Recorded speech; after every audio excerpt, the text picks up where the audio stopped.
As the empire's princess, she was scorned and shunned by all for having no magic. Not only did she lose her right to the throne, but her illegitimate older sister stole all of her love. Having lost everything, she slowly descended into darkness, her personality growing more perverse and tyrannical.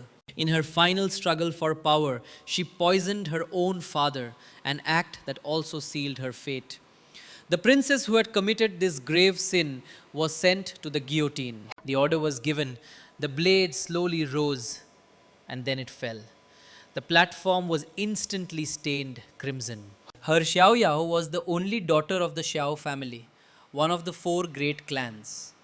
But she was frail and sickly from a young age, needing monthly hospital treatments. Today was the day of her surgery, but when she opened her eyes, she had been transported into a novel she hadn't even finished. Reincarnated as the story's villainess, Princess Alfalo. Dazed and confused, the hero looked around at the unfamiliar surroundings. Glancing down, she saw a pair of small, soft, pale hands and could hardly believe her eyes. She shakily climbed out of bed and toddled over to a nearby mirror, only to see a completely unfamiliar face. Turning left and right, unable to accept reality, Xiaoya's legs gave out. She collapsed to the floor and let out a scream. Hearing the shriek, maids rushed in. Seeing the princess on the floor, they anxiously checked her over, relieved to find she was unharmed. Thank goodness you're all right, if Lord Neil found out. At the sound of the familiar name, Xiao quickly cut the maid off. Who did you just say? The maid replied timidly, Lord Taminil. Still in disbelief, she asked who she was. The maid's answer confirmed her fears. Your Highness, you are the one and only princess of the Lefest Empire, Princess Alfalo. She had really been transported into the novel, reincarnated as the villainess with the tragic ending. Just as Alfalo was trying to process this new reality, the door opened with the sound of steady footsteps. A tall, imposing figure in a cloak walked in. Alf stared with wide eyes, wondering, could this be my father? The emperor in the novel was named Erota, the youngest emperor in the history of the Lefest Empire. Since taking the throne at 19, he had led his armies to conquer nation after nation, doubling the size of his territory in just 10 years. Under his rule, the empire reached an unprecedented era of prosperity. Yet this powerful monster of a man possessed a face as beautiful as a god's. Alfal met his gaze and felt a terrifying aura. A single look from him was enough to make anyone tremble. No wonder the maids were so afraid of him. Erdoy asked the maids what had happened. Learning that a hostage had upset the princess, he turned to Alfalo. Alfalo braced herself, expecting to be punished for the original princess's tantrum. Instead, a large hand gently rested on her head. Are you heard anywhere? He asked, his voice surprisingly soft and kind. Hearing her father's gentle question, Alfalo quickly shook her head. His expression was warm and kind toward her.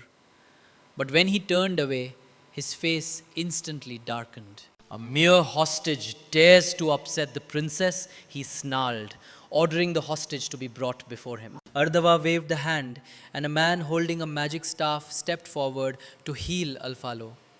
Her body floated gently into the air. So this is magic. What an amazing feeling. After the healing was complete, Ardua walked over to her. I'm glad you're okay, he said, his voice still soft. The novel described Erdua as a cold-blooded, heartless tyrant, but seeing him now, he didn't seem so terrifying. Just then, guards dragged the hostage in, watching him get thrown roughly to the ground. Alfalo instinctively reached out to help him, before realizing her mistake and quickly pulling her hand back. So this was him, Prince Viddi of the CERN Lily Kingdom. Cursed for his naturally black hair and red eyes, he was considered a bad omen and sent to the Lefest Empire as a hostage at the age of 10. There he was demoted to a guard and endured endless humiliation.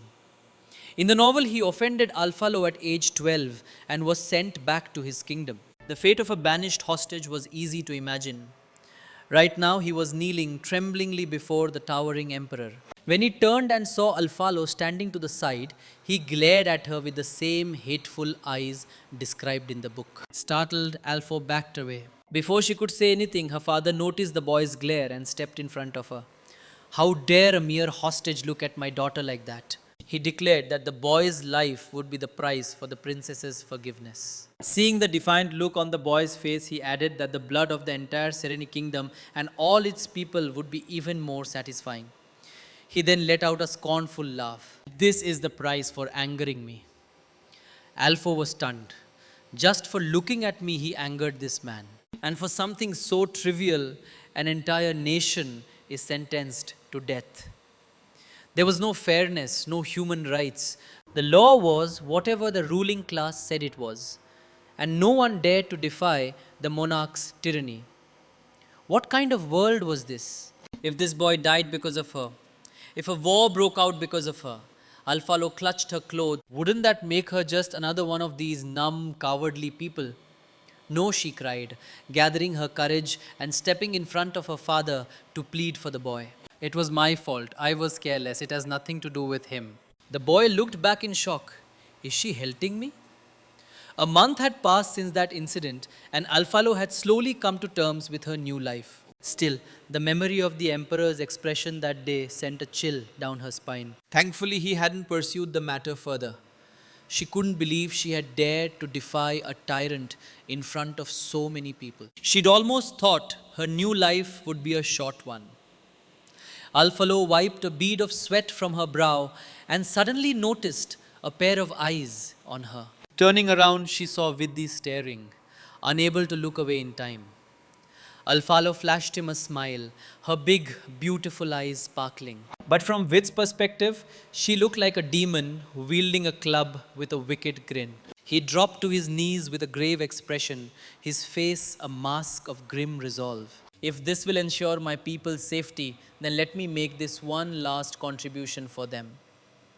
Alfalo was completely bewildered. I don't know what you're thinking, but it's definitely not what I meant. Based on her observations, Alfo discovered that the original princess was even more vicious than the novel had described. Almost no one in the entire palace dared to speak to her, not even her personal maids. Alfal sighed. What kind of brat was the original owner of this body? To avoid her tragic end, Alfo was determined to change everything, starting with the people closest to her. She walked over to Vidhi and held out her hand. Vidhi squeezed his eyes shut. So, it's finally happening. But after waiting for a moment, nothing happened.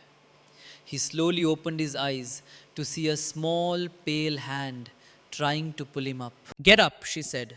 Before Vidhi could react, Alfalo continued, I won't hit or yell at you anymore. I swear on my name as the princess of this empire.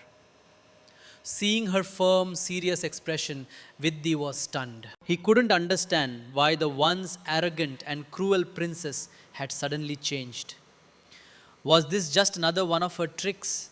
Vidya stood up on his own, ignoring her outstretched hand. The atmosphere instantly became awkward and Alfalo slowly retracted her hand. Well, that's a truce, right? Sort of. Just then, a handsome and elegant man walked through the door, breaking the tension. From the maid's delighted greetings, she knew this was Tammy Neal. In the original novel, he was the only person who stayed by Alfal's side from beginning to end. He did everything she asked. And even when everyone else had fallen for the heroine, he remained loyal to Alfalo, willing to sacrifice his life for her. As Neil approached, with the glare at him, faint scent of gunpowder hanging in the air. Neil ignored Vidhi, walked to Alfalo and knelt on one knee. I have returned, Your Highness. Looking at the report Neil brought back, Alfal recalled the novel's heroine, Emma Glora Uros. Rumor had it she was the emperor's child with a wealthy merchant's daughter from his younger days. Shortly after Emma was born, the merchant's family met with tragedy, and young Emma disappeared. Even though the lost princess was raised as a commoner, her noble blood couldn't be hidden. After returning to the palace, Emma quickly became the beloved elder princess. Even the ice-cold emperor was melted by Emma's warm, sunny disposition. Everyone loved her except for Alfalo. As the empire's once only princess, she felt replaced by the heroine's arrival. Jealous that Emma had stolen her father's affection, she began to antagonize her at every turn. One was a kind and gentle heroine, the other a willful and arrogant villainess. The outcome was predictable. In the end, the prince and princess lived happily ever after, while the wicked witch died scorned by the world. Thinking about it, Alfalo shuddered. What a miserable ending. If I just stay far away from the heroine, I should be fine, right? But from Neil's perspective, Alfo's pretty little face was filled with worry and his expression instantly darkened. Just as he was about to speak, he heard Alfalo ask with an expectant look, "When can I meet my sister?" Neil was stunned by the sudden question. You aren't angry? Alfalo replied seriously that she would get along well with her sister. After all, who would be reckless enough to get on the heroine's bad side? The two of them were clearly not on the same page. After a moment of thought, Neil said darkly, "I understand what you mean, Your Highness." "No, you don't," Alfo said in a panic. "I didn't mean for you to do anything to her." But Neil hesitated. "If we don't make plans soon, you will." Alfo didn't understand what he meant. She glanced at Viddy and the maids beside her, and they all had strange expressions. Just then, Viddy let out a small scoff, catching her attention. "Why are you laughing?" We avoided her gaze, but seeing her persistent stare, he reluctantly told her, "You don't seem to know what's going to happen." After Viddy spoke, the atmosphere instantly grew heavy. "You are the emperor's daughter. From the moment you were born, you had to bear the responsibilities of royalty. If you can't be a winner who surpasses everyone else by a hundredfold, then your fate." Vid's fists, clenched at his sides, trembled uncontrollably. "It will be the same as mine." Alfalo stared at him blankly. He was right. Vidya hadn't done anything wrong. Just because of the natural color of his hair and eyes, he was branded with a curse, stripped of his right to the throne, and exiled to a foreign empire. For such a ridiculous reason, even a prince could meet with disaster. What about her? A powerless princess with no magic, seen as the shame of the empire. Seeing Alfalo's unease, Neil quickly stepped forward and swore he would never let something like that happen. But seeing the princess remain silent, he shot a glare at Viddy. The stare made Viddy break out in a cold sweat. He awkwardly tried to add something, but a now composed Alfal cut him off. "I'll prepare myself, but not in the way you're thinking." Because of her poor health in her past life, she had hoped to finally have a healthy body and live a peaceful life. But now she was in a country without a proper legal system where the smallest mistake could cost her her life. It seemed she was still not in control of her own destiny. Alfalo felt a pang of disappointment but quickly pulled herself together. She couldn't just give up. Even if she was reincarnated as a villainess in a tragic role, she would never accept that fate. No matter what, she had to change her miserable destiny. After 3 sleepless days and nights of hard work, Alfalo finally completed her villainous self-rescue plan. First, she had to study the country's history. But to be a proper princess, book knowledge wasn't enough. She also needed perfect etiquette. On top of that, dancing and horse riding were essential. The thought of it all made Alfalo want to give up. But to escape the tragic ending in the book, she forced herself to rally. Alright, let's start with the easiest part. Knowledge is always the most important thing. The novel mentioned that the emperor had hired tutors for her, but the original Alfal had no interest in studying. It wasn't too late to start now. She had to become better than everyone else. Next, Alfo started looking for a tutor. Herdy was too gentle to be a teacher. Neil had other duties. That only left with Vid's help. Alfo quickly caught up with her studies and even surpassed the original curriculum. Although Vid's attitude remained cold, he was a much more competent teacher than she had expected. As for etiquette, Neil hired the Duchess Cohn, a woman renowned throughout the empire for her elegance, to be her instructor. Now her etiquette was at least passable. But as a princess, there was still so much more to learn every day.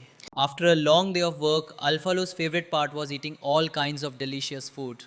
In her previous life, her weak body meant she couldn't eat whatever she wanted. But the consequence of indulging without restraint was gaining weight. From that day on, a maid named Harry banned all sweets from Alphal's palace. Without her desserts, Alphalo lost all motivation. She tried to win over the young maid with her cuteness. Hardy's heart fluttered at the adorable display, and she instantly abandoned her principles, preparing a table full of sweets for Alphal. Alphal's eyes sparkled with joy. Sweets really were the best. Full and happy, Alpho noticed Vidhi, who was sitting across from her, staring out the window. She followed his gaze and saw several colorful kites floating in the sky. You want to go play? You're still a kid after all. She clapped her hands excitedly and decided they should all go to the garden to fly kites. Since the princess had to change into specific clothes for an outing, Vidya and Neil were sent outside. The two who couldn't stand each other huffed and turned away from one another. A short while later, Alphalo came out, a happy smile on her pretty face as she ran toward them. Both boys were stunned by her appearance. Vidhi blushed when he noticed Alphalo staring at him. Annoyed, Neil stepped between them. I believe your highness wanted to fly a kite. I've already had the servants prepare them in the garden. Alphalo's eyes lit up and she happily ran towards the garden. As soon as her back was turned, the two rivals started glaring at each other again. Alpha's kite flew higher and higher, and she couldn't help but show off to everyone. Neil and Harry didn't hold back their praises, and Alphalo was feeling proud of herself. I'm amazing. This was her first time flying a kite, and she never knew running happily under the sun felt so good. But in a moment of distraction, her kite was overtaken by Vitty's. Neil's face darkened. How dare he surpass the princess? He sneakily let out more string, knocking Vid's kite to the side, then shot Vidhi a taunting look. The air was thick with tension. Seeing their childish behavior, Alphalo couldn't help but laugh. She never thought the aloof and heartless Neil from the novel had such an adorable side. Well, if that's how it is, I can't back down either. Ignoring the two bickering beside her, Alpho focused on flying her kite. Suddenly, with a snap, the princess's kite string broke and the kite began to fall. Harry offered to go get it, but Alpho stopped her. You guys keep playing. I'll go get it myself. Before anyone could object, she dashed off in the direction of the fallen kite. She pushed aside some bushes, searching around. Suddenly, her eyes lit up as she spotted the kite on the roof of a pavilion. She ran over excitedly, not expecting to find a girl sitting inside. Alphalo was confused. This was a palace built specifically for her by the emperor. Besides her servants and the emperor himself, no one was ever allowed in. Alpho studied the girl carefully. That familiar back? Could it be? It felt like a bolt from the blue. This was the novel's heroine, Emma Gloros. According to the plot, she wasn't supposed to meet her until the banquet 6 months from now. Why was this happening so early? I'm not ready for this. Alo shook her head. Of the 36 stratagems, fleeing is the best. She decided to slip away, but fate seemed to have other plans. With a crack, she stepped on a dry branch. Alphalo froze, her face grim. Well, I'm screwed. As expected, a voice came from behind her. Hello. Alphalo turned around stiffly. The girl before her was truly stunning. Her beautiful golden hair fluttered in the wind like sunlight, and her eyes were the same as the emperor's.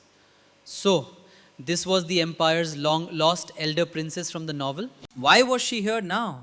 Where did the plot go wrong? Is something wrong, Your Highness?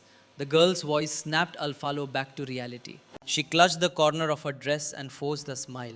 It's nothing. I was just wondering why you're here. Emma looked pleasantly surprised. You know who I am, Your Highness? Alpha looked directly into her eyes, eyes that only members of the royal family possessed. Realizing this, Emma explained that she had seen the beautiful flowers and decided to pick some to arrange as a gift for their first meeting. Watching Emma's smiling face, Alpha understood why. Everyone in the novel liked her. Even she was starting to want to be friends with her. Just then, Neil's voice came from behind them, using the princess's flowers to give to the princess. What a fine gift, Miss Emma. Neither of them had time to react to Neil's voice before Vidya also emerged from the side. He immediately went into protective mode, questioning Emma sternly. This is a palace built by His Majesty for the princess. No one is allowed to enter without permission. What is your purpose for trespassing? Emma was taken aback, but quickly explained, I'm sorry, I didn't know this was the princess's palace. I just saw that the flowers here were beautiful and wanted to pick some as a gift for her. Emma's tone suddenly became sad. His Majesty gave me permission to move freely about the palace, so I assumed I could come here as well. Since Emma hadn't been formally introduced yet, she couldn't call the emperor father, a princess who grew up in the slums, constantly bullied. It was actually quite pitiful when you thought about it. Just then, someone walked over. What are you doing here? Alfal turned and saw the emperor approaching. Surprised? What's he doing here? Just then, Herdy peeked out from behind the emperor. Your Highness, we finally found you, she said, jogging over to Alfalo. Did you find your kite? Alfal then remembered why she was there in the first place and pointed to the kite still stuck on the pavilion roof. She turned back to see the emperor standing in front of Emma and got excited. In the novel, this was the famous scene where the heroine meets the emperor. She practically got out her popcorn ready for the show, but the two just stared at each other in silence. How was the plot supposed to advance like this? Just as Emma was about to call him father, Alfalo, holding a slice of watermelon, looked on with anticipation. But to her surprise, her father's expression was ice cold. Emma flinched and quickly corrected herself, calling him Your Majesty. I told you to stay in your palace and study during this time. Emma lowered her head. I am very sorry. Then her father walked right past Emma and ordered a guard to take her back. Emma looked like she wanted to say something, but then she saw the same man who had been so cold to her crouch down in front of Alfalo, telling her not to worry. He then took Alfal's hand and prepared to leave. As he turned, he said coldly to Emma, From now on, do not appear before the princess without my permission. Emma nodded, saying she understood. Al glanced back at Emma, who was still standing there, and felt a strange sense of sadness. Alfalo looked at the flowers Emma had sent over a few days ago, feeling a bit puzzled. Is she trying to get on my good side? But why? Unable to figure it out, she frustratedly pushed aside the papers in front of her. She glanced at an invitation lying on the table. In a few days, the lavish banquet from the novel would take place. It was the event that started everything, where Emma would be formally introduced to everyone, showered with praise, and become the empire's elder princess. And she would be ignored, becoming the person everyone hated out of jealousy and resentment. At that thought, Alfalo shot to her feet. Although her meeting with Emma happened earlier than expected, it wouldn't interfere with her plan. Most of the items on her checklist were complete. Only dancing remained.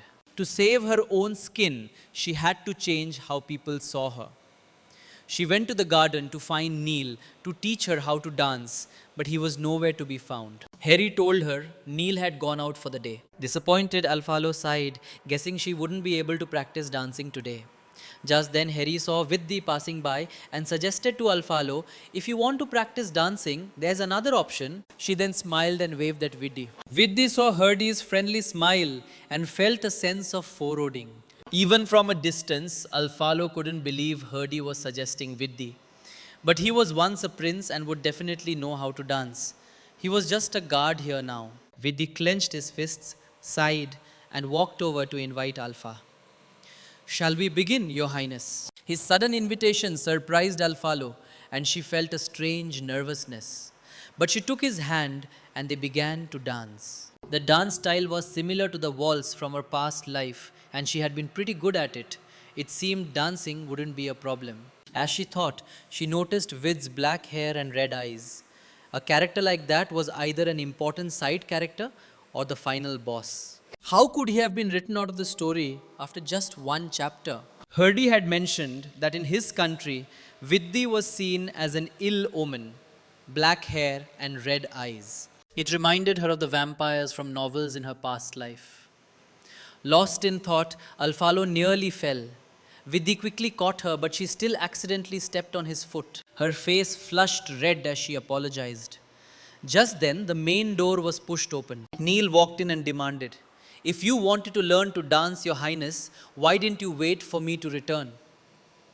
Alfalo said that Viddi was a good teacher too, At that moment, Vitty suddenly let go of her hand. Since Lord Neil has returned, I will take my leave. As he left, their eyes met, barks flying in the air. The tension was thick. Alfal, however, was just confused.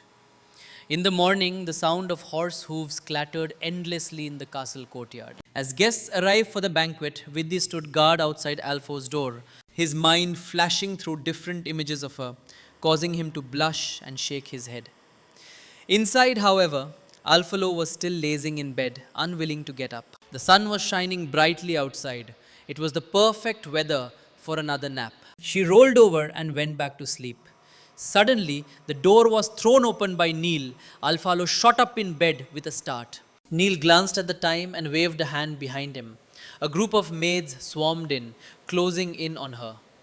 Alfalo shrank into a corner, trembling. What are you doing? From her perspective, they looked like a horde of demons with ugly claws ready to tear her apart. A flurry of activity followed inside the room. Vidhi was about to go in to check but was blocked by a smiling Hurdy. There's nothing I can do to help now. Just then a voice came from the side. They both turned to see Emma, already dressed in a pink gown. They bowed respectfully. I thought I saw you from a distance, Lord Vidhi. I didn't expect it to really be you, Emma said, suddenly stepping closer to him. Why are you here? Shouldn't you be helping Princess Alfalo? We silently took a few steps back to create some distance. Thank you for your concern, Princess Emma. I assume you have important matters to attend to since you are passing through here. Emma was about to speak when a guard beside her interrupted, whispering something in her ear. Emma then said she had to leave. Vidhi watched her go, lost in thought. Harry suddenly commented, It felt like she was coming on to you just now. Vidhi turned and walked away. Who knows, inside a resigned Alfalo was being dressed in a beautiful new gown. But due to her recent unrestrained feasting, she had clearly put on some weight and had to suck in her stomach just to get the dress buttoned. She let out a sigh of relief. Seeing Neil standing nearby, she quickly stammered that she was on a diet and hadn't been eating much, determined not to admit she'd secretly eaten an ice cream yesterday. Just then, Vidya and Harry walked in. Seeing the beautiful little princess, Hardy couldn't help but praise her. Your Highness, you look like a goddess. Alfalo Shilly lowered her head. You're exaggerating. Harry said if she didn't believe her, she could ask Vidhi. Alfalo peeked at Vidhi, who was staring at her intently. You look really beautiful, he murmured. Realizing what he'd said, he flushed and quickly turned away. Alfalo looked back expectantly. What do you think, Neil? Neil looked at her seriously, as if seeing someone else through her. You look like Alfalo was confused. Did Neil just say like? Like what? But he shook his head. Forget it. The upcoming ball was the most important thing right now. At the dazzling banquet, guests mingled endlessly. Everyone is here. Duke Eftovas is as handsome as ever. As he entered, people quickly gathered around him. I heard that the long-lost elder princess returned to the palace recently. The gossip caught his attention. The elder princess? Someone next to him replied, seeing his confused look. I heard she was brought to the palace right after that incident. The younger princess hasn't been seen since. The duke stroked his chin thoughtfully. Well, she has no one to blame but herself for being a useless waste. Maybe this banquet is to announce the elder princess's official status. The person turned to him expectantly. What do you think, Your Grace? The duke didn't give a direct answer, just a vague reply. At that moment, the emperor, dressed in his finest, turned to the girl beside him. Are you ready? Hearing her confirmation, he took her hand and walked towards the ballroom. Suddenly, an announcement rang out. His Majesty the Emperor and Her Highest the Princess have arrived. The crowd fell silent, looking toward the entrance with anticipation. They saw His Majesty Rotoros leading Princess Alfalo by the hand. The woman who had just been gossiping parled, he didn't bring the elder princess. The guests bowed in unison as murmurs spread through the hall. Everyone had expected him to enter with the illegitimate elder princess, but he was holding Alfalo's hand instead. However, a single glare from the imposing father instantly silenced the room. Alo looked at him in awe, as expected, of the emperor of the continent's greatest empire. One look is enough to scare everyone to death. Her father sensed her trembling and squeezed her hand, whispering, "Don't mind them." In the original novel, her father was a cold blooded and ruthless man. But he was incredibly gentle with his daughter. Even up to his death, he never once resented Alfal. How could she ever bring herself to harm such a good person? Alfo thought to herself, "In this life, let me be your daughter." Just then, her father formally announced the return of the long lost elder princess. At the same time, the music started and people began to dance and chat, the hall filled with lively conversation. Buffalo, however, sat bored in her seat, eating dessert. Even though she was a princess, her father had told her she didn't need to socialize with those people. Down below, Emma was laughing and talking with everyone, winning over many admirers. In contrast, Alfalo was high above them all, and everyone she saw quickly avoided her, their only impression of her being that of a spoiled, violent brat. How was she supposed to execute her reversal plan like this? Alfalo was still boredly eating a small cake. When a guard approached and whispered something in her father's ear, her father's expression changed. He turned to Alfalo and gently stroked her head. "Wait for me here. I'll be back soon." With that, he left the banquet. Alfo finished the last bite of her dessert. Finally, I can begin my reversal plan. Alf looked around searching for a target. She saw Emma surrounded by a crowd of people. Of course, she's the heroine. I definitely can't go over there. She turned to go in the other direction. At that moment, Emma noticed the empty throne and froze for a second, but was quickly pulled back into conversation by the people around her. Everywhere Alfalo went, people scattered. She didn't know if they were avoiding her because she was a princess or because she was a powerless villain. Alfalo finally found her target. She took a deep breath, composed herself, and prepared to greet the trio of ladies gracefully. But before she could even finish a sentence, all three of them had vanished. Alfalo stood there, frozen in awkward silence for a few seconds. It seemed that in this world, having no magic was no different from having a contagious disease. Even a princess would be ostracized without it. Living in such an environment, it was no wonder the original Alfalo turned out the way she did. Then she clenched her fists and rallied her spirits. If socializing wouldn't work, then dancing would have to. She quickly scanned the room for a suitable dance partner and suddenly spotted Viddi hiding in a corner. Viddi noticed her at the same time and quickly turned his head away. Although Alpha found it strange that Viddi was here, she quickly thought, well, there's a ready-made dance partner. Seeing Alfalo approaching with a wicked grin, Viddi bowed and quickly tried to leave. But she was determined, chasing after him until she finally caught him. Alfo curtsied gracefully. "May I have the honor of this dance?" she asked, her eyes full of hopeful charm. Viddi sighed in resignation but accepted. "The honor is all mine, Your Highness." As the beautiful music began, the two started to dance, instantly becoming the center of attention. "I never knew the princess could dance so well. She used to be terrible." "She's like a beautiful butterfly, every move filled with grace." Just then, her sister Emma noticed them and, not to be outdone, began to dance as well.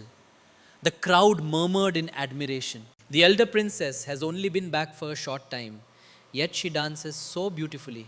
No wonder the younger princess is trying so hard. For a moment, the two pairs were the stars of the banquet, showing off their skills.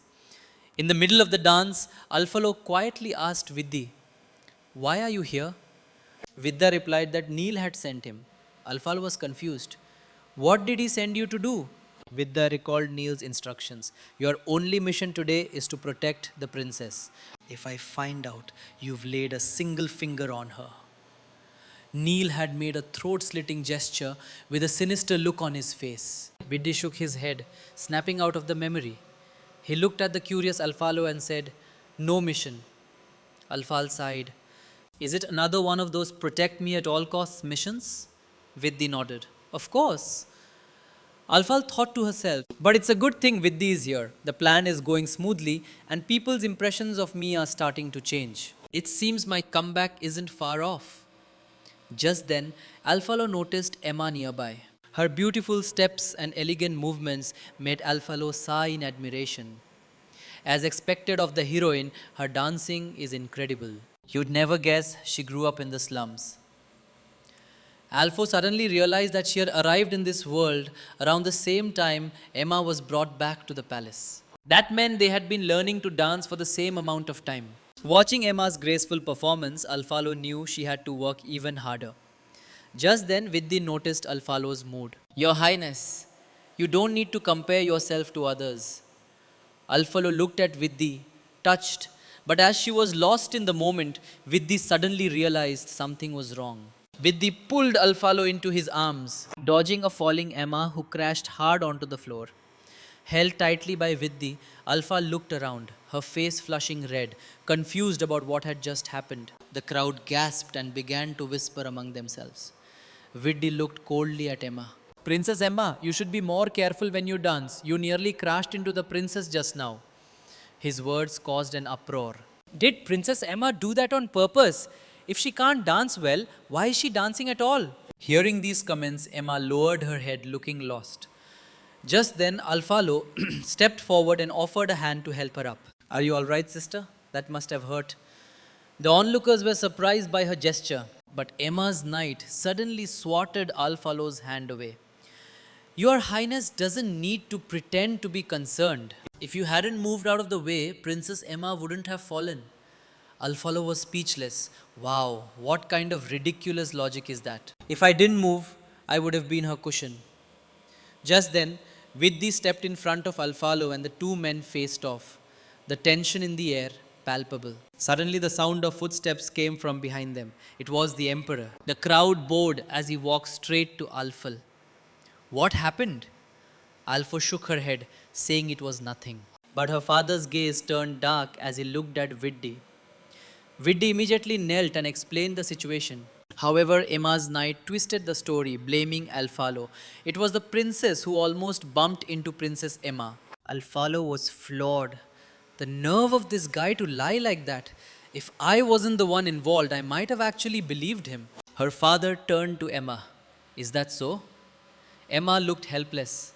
It was just an accident. It had nothing to do with my sister. Hearing such a manipulative, two-faced response, Alfalo froze, anxiously looking at her father. He's not going to believe her, is he? However, her father said darkly, if you can't dance, then don't. He was even prepared to end the banquet. Then he turned to Vidhi. You failed to protect the princess. This is your second offense. Vidhi knelt in silence as her father was about to punish him. Arfo quickly grabbed the hem of his clothes. If Vidya hadn't pulled me away in time, I would have been the one who got hit, she explained, then deployed her secret weapon, her cutest puppy dog eyes. They looked at each other for a moment and Alfalo's heart pounded. Is it not working? Finally, the emperor sighed and gave in. He announced that the banquet would continue, then picked up Alfalo and turned to leave. As they went, Alfal waved discreetly at Vidhi, signaling him to get away quickly. The emperor carried Alfalo to a quiet room and knelt in front of her, gently touching her cheek. Are you really okay with the banquet? Alfalo smiled brightly. I'm really fine.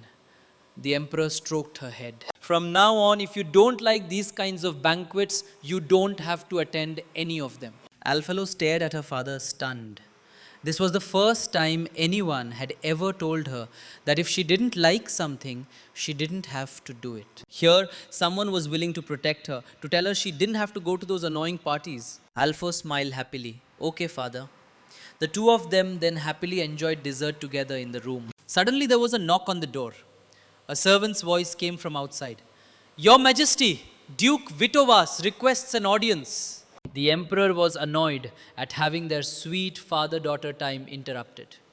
He asked Alfo, do you want to see him? Alfalo remembered from the novel that Duke Vitovas was the ultimate winner, the one who helped the main characters ascend to the throne. She didn't want to get involved with such a calculating person. She looked at the emperor with pitiful eyes and pleaded silently. The emperor chuckled and ruffled her hair. The princess is unwell and needs to rest. She will see no one. Outside the door, the Duke and Emma heard the emperor's voice. Since the princess is unwell, we will visit another day. The Duke put his arm around Emma's shoulder. Let's go back. Emma clenched her fist resentfully but followed him in silence. The Duke watched the silent Emma, a smile playing on his lips.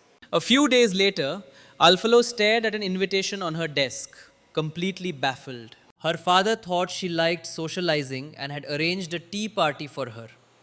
Hearing Neil's confirmation, she wanted to scream. It must have been because she casually said, I don't mind making friends and I get along well with others. A few days ago, all she said was that she didn't mind making friends. Alpha flopped onto her back in despair. But then a thought struck her. Isn't this the perfect opportunity to change everyone's impression of me? Her father had taken her away from the last banquet early, so her plan was incomplete. She clenched her fists, her resolve hardening. This time I have to succeed. The day after confirming the tea party, the three of them went to the market to buy gifts. Alpha looked around excitedly. I'm finally out! It was a good thing she had the excuse of preparing gifts for the tea party. Otherwise, her father would never have let her leave the palace. Alpha suddenly remembered that when she had been asking her father for permission to go out, a servant had announced a visitor, and her father's expression had instantly become serious. He had then stroked her head and said, It seems I won't be able to go with you. Who could possibly make the emperor put her aside? She shook her head. Whatever, it has nothing to do with me. Time to shop. Just then Neil pointed to an item in a shop and asked for Alphal's opinion. She leaned in curiously and saw a ruby ornament in Neil's hand. It's beautiful. This would be a perfect gift for the tea party. Neil then declared grandly, We'll take them all. Before Alfalo could even react, the shopkeeper had already wrapped everything up with lightning speed. Suddenly Vid's voice came from behind them. We'll take all of these too. Alfalo turned around stiffly to see a mountain of goods piled in front of Viddi. The market vendors, sensing a golden opportunity, started hawking their wares. And those two idiots, Viddi and Neil, started a silent competition out of jealousy. Alfalo finally exploded. This is not the kind of shopping I had in mind. She then stormed off into the crowd and disappeared. Hiding in a corner, Alfal breathed a sigh of relief, having finally shaken the two of them. Just then a handkerchief was offered to her from the side. Are you all right? Alfalo turned to see a man in a hood had suddenly appeared beside her. When he lowered his hood, Alfalo froze. How can someone be this beautiful? Viddi and the others were handsome, but no one looked as ethereal as him. This must be what an angel looks like. Is something wrong? His question snapped her back to reality. She took the handkerchief and wiped the sweat from her forehead, secretly sizing him up. Someone like him seemed a lot like the male lead from the novel The Son of the Holy Temple. Wait a minute. Could this actually be the male lead? Alfal clutched the handkerchief, trying to act calm. Thank you for the handkerchief. I'll wash it and return it to you. The young man smiled and pointed to a small house ahead. I live there. Feel free to come find me if you need anything. Alfalo followed his gaze and saw a sign that read, House of Divination. Are you a fortune teller? She asked curiously. The young man thought for a moment. Technically, I'm more of an astrologer. I observe the stars. Seeing her curious and surprised expression, he invited her in. If you're interested, would you like to give it a try? Alfal followed him into the house where he took out a deep blue crystal ball to read her fortune. She watched, both nervous and excited. The young man spread his hands, silently chanted an incantation, and the crystal ball began to glow. Both of them stared at it seriously. Suddenly, the crystal ball emitted several intense flashes of light, making popping sounds as cracks appeared on its surface. Alfalo turned away, shielding her eyes. With a final crash, the crystal ball shattered completely. Staring at the broken pieces, Alfalo clasped her hands, feeling anxious. Does this mean I'm in for some terrible misfortune? The crystal ball shattered. How bad can it be? But the young man looked at the remains of the crystal ball with a knowing smile. You are very interesting. Alfal was confused. What does that mean? Am I not going to die? The young man explained, Someone has placed a very powerful restriction on you. The crystal ball broke because the person who placed the restriction won't allow me to read your fortune. Alfalo pressed him anxiously. Who placed this restriction on me? Why would they do that? The young man shook his head, saying he didn't know. Perhaps someone did it to protect you. He then smiled faintly. Or maybe it was for some other reason, I can't say for sure. Alfalo looked disappointed. She had just been curious and wanted to have some fun, but now she had discovered this restriction on her. Just then, the young man leaned in close. Alfalo flinched and held up her hands to create some space. What is it? The young man looked at her seriously. This restriction on you feels very familiar. Alfalo awkwardly turned her head away as his face got closer and closer. She panicked. Help! Someone, please save me. Just as the young man's hand was about to touch her face, a loud bang came from the doorway. They both turned to see Vidhi standing there, his face dark. Get your filthy hands off her, he snarled. Alfal saw Vidhi like a savior and ran over to him. How did you find me? Vi looked apologetic. I'm sorry, Your Highness. I failed to protect you. Alfalo quickly waved her hand, telling him it wasn't his fault. She was the one who ran off. If she hadn't, she wouldn't have run into this weirdo. Vi then stood protectively in front of her and demanded, Who are you? The young man gave a small laugh, looking completely innocent. Don't misunderstand. I'm just an ordinary astrologer from this house of divination. Alfalo thought, Yeah, right, ordinary. Fiti said apologetically, I'm sorry to have disturbed you. Thank you for taking care of my lady. Then he suddenly took Alpha's hand, but I need to take her back now. The young man chuckled and walked over to Alfalo. I apologize if my actions startled you, my lady. He then produced a necklace from behind his back. As a token of my apology, please accept this lucky necklace. Alfal quickly refused, saying she didn't need it. Vidhi then led her away. As they left, the young man behind them smirked. You'll lead it. At the same time, the necklace inside the box vanished into thin air. As they walked through the market, Alpha looked at Viddi's silent, grim face and quietly called his name. Viddi looked upset. I'm sorry, Your Highness. As your guard, I failed to protect you. Alpha quickly waved her hands. No, you arrived just in time. Just then, Neil ran over from a distance. Alpha suddenly thought about what the young man had said about the restriction. What did it all mean? She was about to ask Neil, but seeing the crowded street, she changed her mind. I'll ask him when we get back. She took a few steps forward, then turned to look at Viddi, her hand still tingling where he had held it. Strange.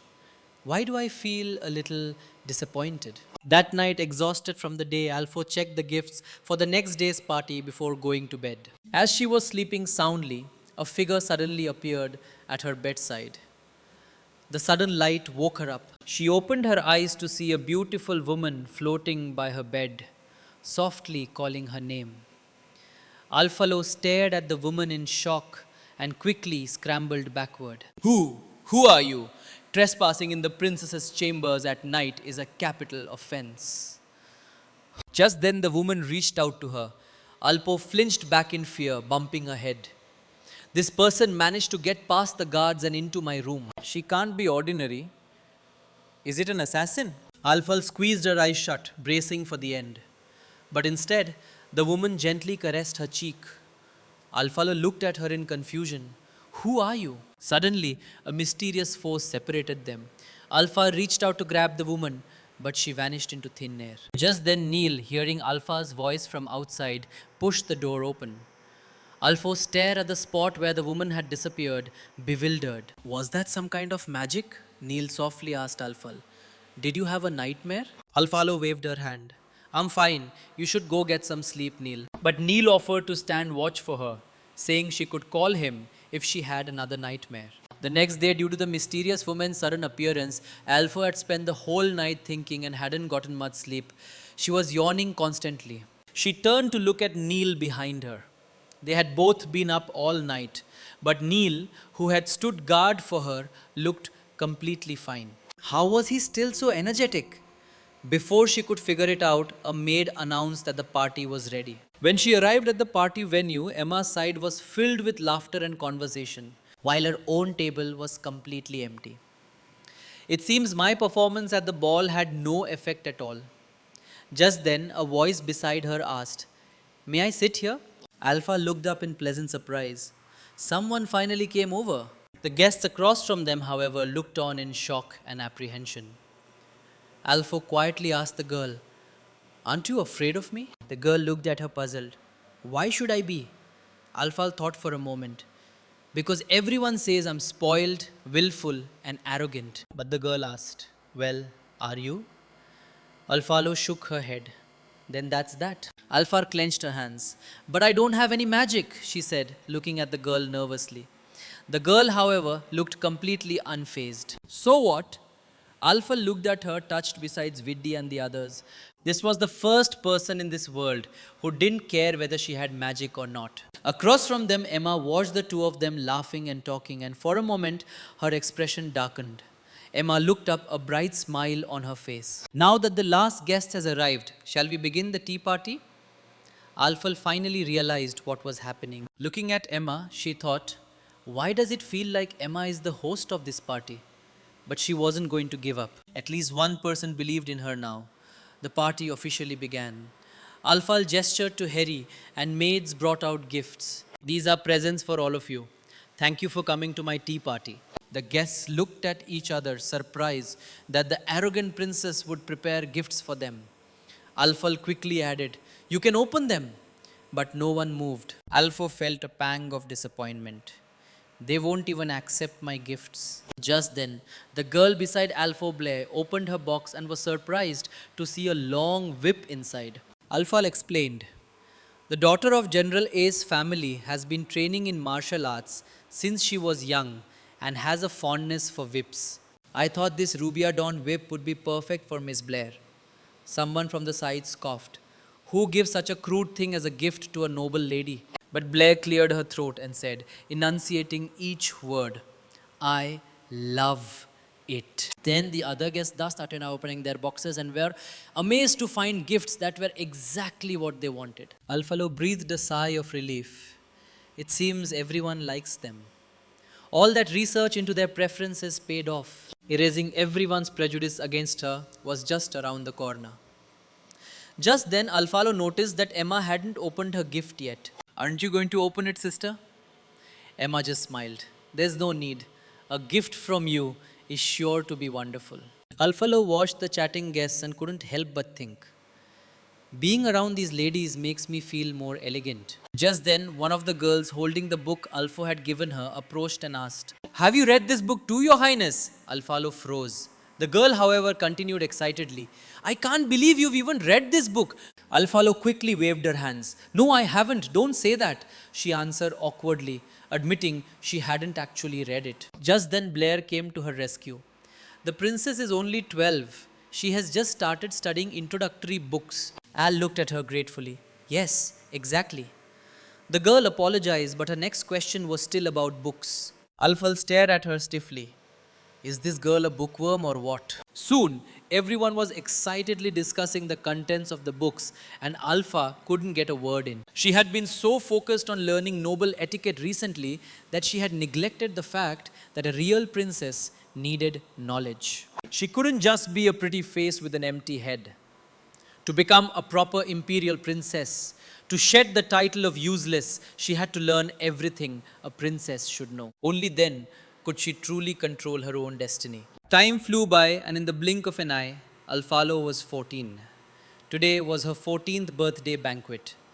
At the lively and magnificent party, guests crowded around to give her their gifts. Overwhelmed by the crowd, Alfalo was struggling to keep up. Just then, Emma linked arms with her. "The ball is starting. You promised me the first dance." As the music began, the two of them walked to the dance floor and began to dance. The crowd watched in awe. "I can't believe the two princesses are dancing together. I was hoping to ask the princess to dance." Alfo felt a little helpless. She had already heard at least 6 people say they wanted to ask her to dance. It was a good thing she had cleverly chosen to dance with Emma. Otherwise, she wouldn't have known how to turn them all down. After the dance, they smiled at each other. Just then, a round of applause came from the side. The two princesses dancing is truly a sight to behold. Emma curtsied gracefully. "Duke Vitivas, it's a pleasure to see you." Hearing the name Alfo, remembered from the novel that Duke Vitavivas Ramrose was the emperor's younger brother, a gentle and charming man. In the novel, he held the main characters multiple times and was also the one who caught Alfal trying to poison the emperor, sending her to her execution. Alf clenched her fists, thinking, I'm behaving myself now. I shouldn't be sent to the executioner's block again, right? Watching the two of them chat, she suddenly remembered that the Duke was the one who had brought Emma back. Emma loved the book you sent the other day, Your Grace, but it was a bit difficult. I'm still finding it a little hard to read. The Duke smiled faintly. That's all right. Princess Emma can take her time studying it. Emma bit her lip, lowered her eyes, and quietly agreed. Alfal watched them, puzzled. Why does it feel like they're speaking in code? Just then the Duke bowed to leave, but after a few steps, he turned back to Alfalo. Your gift has been sent to your room, Your Highness. I'm sure you will like it very much. Al thanked him politely and breathed a sigh of relief. He's finally gone. Talking to him is exhausting. That night, Alfalo lay tiredly on her bed. Neil, who was beside her, reminded her that she hadn't opened her gifts yet. Alfo sighed and called for Vidya and Herdy. Let's open them together. Harry unwrapped a gemstone. Vidya recognized it as a holy stone from the church. Neil checked the list. It's from Duke Vidivos. Alfo looked at the holy stone confused. What does he mean by sending me this? Neil recalled hearing that when the Duke found Princess Emma, the Emperor offered him a reward. But he refused everything except for a holy stone from the church. Alfalo thought about it for a moment, then gave up. Well, if I can't figure it out, I'll just put it away for now. The next day, as Alfalo was writing thank you letters for her gifts, a drawer suddenly emitted a dazzling light. Alfal opened the drawer to find the holy stone glowing brightly. At the same time, a bookshelf also began to glow. Alfo went over and moved the books aside, revealing a hidden indentation. Looking at the holy stone in her hand, she decided to place it in the slot. The stone instantly flared with a blinding light, and Alfalo quickly turned away, shielding her eyes. The bookshelf began to shake and then opened to reveal a secret passage. Surprised, Alfo composed herself and slowly walked into the passage. Deep inside, she saw a pattern on a door that felt strangely familiar. She pushed the door open to find what looked like an ordinary library. Alfal picked up a book from the table and saw that it was about theology. Most humans in this world were born with either magic or divine power, distinguished by their strength. Divine power was relatively rare. Nobles and royals, due to their bloodlines, mostly possessed extremely strong magic. Those with magic were called mages and warriors, while those with divine power would study and take exams to enter the church and become priests. Alpha looked around and saw that most of the items here were related to theology. Did this have something to do with the church? Just then, Alfalo noticed a sparkling stone on the table and curiously picked it up. The stone suddenly emitted a dazzling light, and from within the light, the mysterious woman who had appeared by her bed emerged. Alo stared at her blankly. So, this was a mother who had passed away 10 years ago. She was as beautiful as an angel. She gently caressed Alfal's cheek. Happy birthday, my child. Alfal stood frozen, tears welling up in her eyes, unable to believe it was real. She reached out to touch her, but her hand passed right through her body. Her mother told her, "This is just an image I preserved with my divine power." Alpha lowered her head sadly. I thought. Her mother gently stroked her head and comforted her. Don't be sad, my child. The fact that you found this place means you have turned 14. At the same time, her mother revealed the secret that had been hidden within her for 14 years. She learned from her mother that she had once been the saints of the church. Before Alfalo was even born, her mother had sensed powerful magic fluctuations and a faint divine aura from within her womb. Alfalo was destined to be the first person on the continent to possess both magic and divine power. But such a unique ability would inevitably bring countless dangers. So her mother had forcibly sealed her divine power, leaving behind these books and treasures. Only when she turned 14 could she open the secret room and master her divine power to protect herself. So she wasn't without magic. In fact, her power was quite strong. She wasn't the useless princess everyone called her. Alfal suddenly remembered the restriction the fortune teller had mentioned. Could that have been her mother's seal? Troubled, Alfalo tossed and turned in her bed. She didn't know how to break the seal and could only strengthen herself through constant study, hoping to break through it eventually. Meanwhile, in front of the towering holy temple, a man in a hood spoke softly to the person behind him. Do not disappoint our master. The young man behind him looked up. It was the same astrologer Alfalo had met before. In the morning, Alfo ate her breakfast distractedly. She had spent the last few days searching the entire secret library, but still couldn't find a way to break the seal. She sighed in frustration. Just then, her father suddenly announced that the next day she and Emma would be attending the Imperial Academy together. Alf looked up in surprise. So soon? Has the plot already reached this point? In her room, Neil and Harry were trying to pack up nearly everything she owned. Alfalo felt helpless. You really don't need to pack so much. Neil and Harry replied in unison. Your Highness's luggage must be fully prepared. We can't have you suffering while you're away. Alfalo sighed. She looked at Widdy, who was standing nearby, remembering that he would be accompanying her to the academy as her guard. Is that his luggage? Widdy, however, just lifted the sword at his side, saying that was all he needed. Alfalo was speechless. How is that considered luggage? She then pointed to several trunks on the floor, declaring them to be Witty's. Neil was a bit annoyed.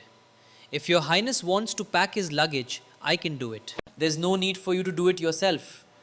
But Alfalo didn't care. It's no trouble. Taking care of those around me is also a princess's duty.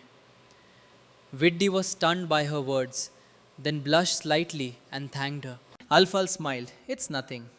The next day, the group was waiting at the entrance. Alfal quietly asked Emma, Aren't we going to the academy?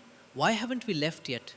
Emma explained that the church had said they would give the princesses a blessing for their journey and they were waiting for them to arrive. Just then, a group of people in blue robes approached. They were the envoys from the church. The man at the front removed his hood. It's been a while the two princesses have grown so tall. Alfalo looked at him confused. Have I met him before? Just then Emma, who was beside her, gently tugged on her clothes. Alfal snapped back to reality and curtsied. The man looked hurt. It's been so long. Princess Alfalo has almost forgotten me. Alfal was speechless. I was only 12 when I got here. I haven't seen you in 2 years, and the novel never even mentioned you. How was I supposed to know who you are? Just then, the emperor stepped forward and said they could begin. The Pope took his staff and walked over to Alfo. Please close your eyes, Your Highness. He softly chanted a blessing, and the staff emitted a golden light, forming a magic circle above her head. But suddenly, Alfo felt a sharp jolt in her heart and stumbled back in fear. What was that? The Pope lowered his staff and asked Alfalo, Are you feeling unwell? Alfala shook her head, saying she was fine. Just then, the Duke stepped forward. The princess's magic is likely too weak, so she may be having trouble withstanding the divine blessing, causing some discomfort. The emperor stepped forward and put his hands on Alfo's shoulders, his voice ice cold. Is this what your holy temple calls a blessing? Sensing the tense atmosphere, Alfal gently tugged on her father's sleeve. I'm fine. It's probably just as the Duke said. My constitution is just too weak. Hearing her words, her father's expression softened and he sighed. Is the holy temple's so-called blessing finished? After getting a confirmation, he turned to Alfalo and Emma. In that case, you may depart. Just then the Pope announced, as a token of my apology, I would like to send the Holy Son to accompany the princesses to the academy to ensure their safety. Hearing the words Holy Son, Alfalo was surprised. Can't be the male lead Piglet, can it? He looked exactly like that astrologer. When the Holy Son introduced himself, Alfalo's fears were confirmed. It really was the male lead from the novel. Oh no, the male lead has appeared. Doesn't that mean my death is just around the corner? But the emperor said, Excellent! Alfal wanted to cry. In the carriage, Alfo stared out the window, lost in thought. It was finally quiet. Thank goodness she had managed to stop her father from sending a whole squadron of knights with them. The social embarrassment would have been unbearable. Emma saw right through her. You refused the knights because you didn't want them watching over you, right? Alfalo leaned lazily against Emma. If they were here, I'd have to maintain my princess like decorum. With just you guys, I can relax a little. She looked at the holy sun sitting across from them and suddenly had an idea. Sir Holy Knight, do you know of a place called the House of Divination? Alfal watched him nervously, but the Holy Knight just asked, Why do you ask Princess Alfal? Alfal explained, You look a lot like someone I once met at the House of Divination. The novel had a lot of descriptions of this male lead. As the son of the Holy Temple, Paglet was second only to the Pope. The people of the Holy Temple said he was cold and emotionless, like a distant god. But the person she had met that day was gentle and ethereal. Although he gave her a bad feeling in the end, their personalities were completely different. Paglet thought for a moment. Was the person you're referring to an astrologer? Alphal's eyes widened in surprise. How did you know? Just then Emma cut in, glancing worriedly at Alfalo. It's just a guess, Your Highness. Don't overthink it. There are many people who look alike. It's not that surprising. Alfalo could only force a smile. All right, maybe I was just overthinking it. She looked between Emma and Paglet, thinking, why does it feel like these two know each other? Is it just my imagination? Soon, just as Alfalo was about to doze off, they finally arrived at the teleportation point for the academy. When they got to the platform, Alfo was shocked by the massive crowd. Why are there so many people? Are we going to have to wait in line forever? Just then, Vidhi reminded her that the royal family had their own dedicated teleportation circle. Alfo then remembered that being royalty had its perks. It felt good to be rich and powerful. The teleportation circle activated, and with a flash of golden light, the four of them vanished. When Alfalo opened her eyes, a grand and magnificent building stood before her. This was Inastain Academy. Alfal stared at the building in awe. Suddenly, an unfriendly voice came from behind. Well, what have we here? A couple of country bumpkins? Vidya turned around, his face dark, as a red-haired young man continued to mock them. This isn't a place for you, Hicks. The four of them glanced at him but decided to ignore him and walk toward the academy. The young man's face soured like he had just punched a pillow.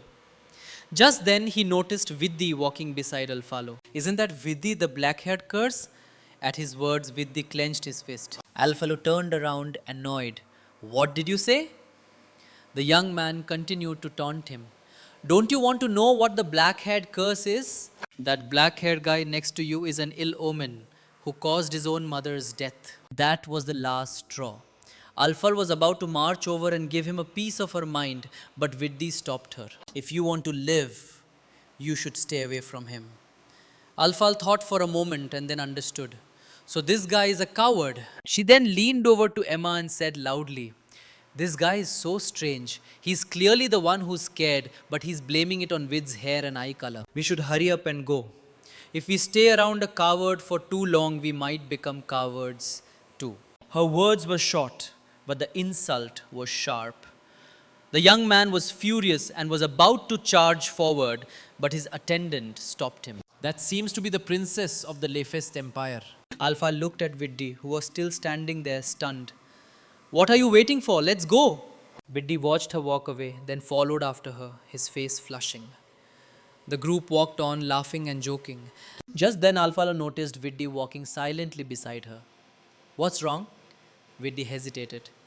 Aren't you afraid that I am the black-haired curse and will bring you bad luck? Alfal thought for a moment. Just because you were born with black hair, they think you're an ill omen? Isn't that the case?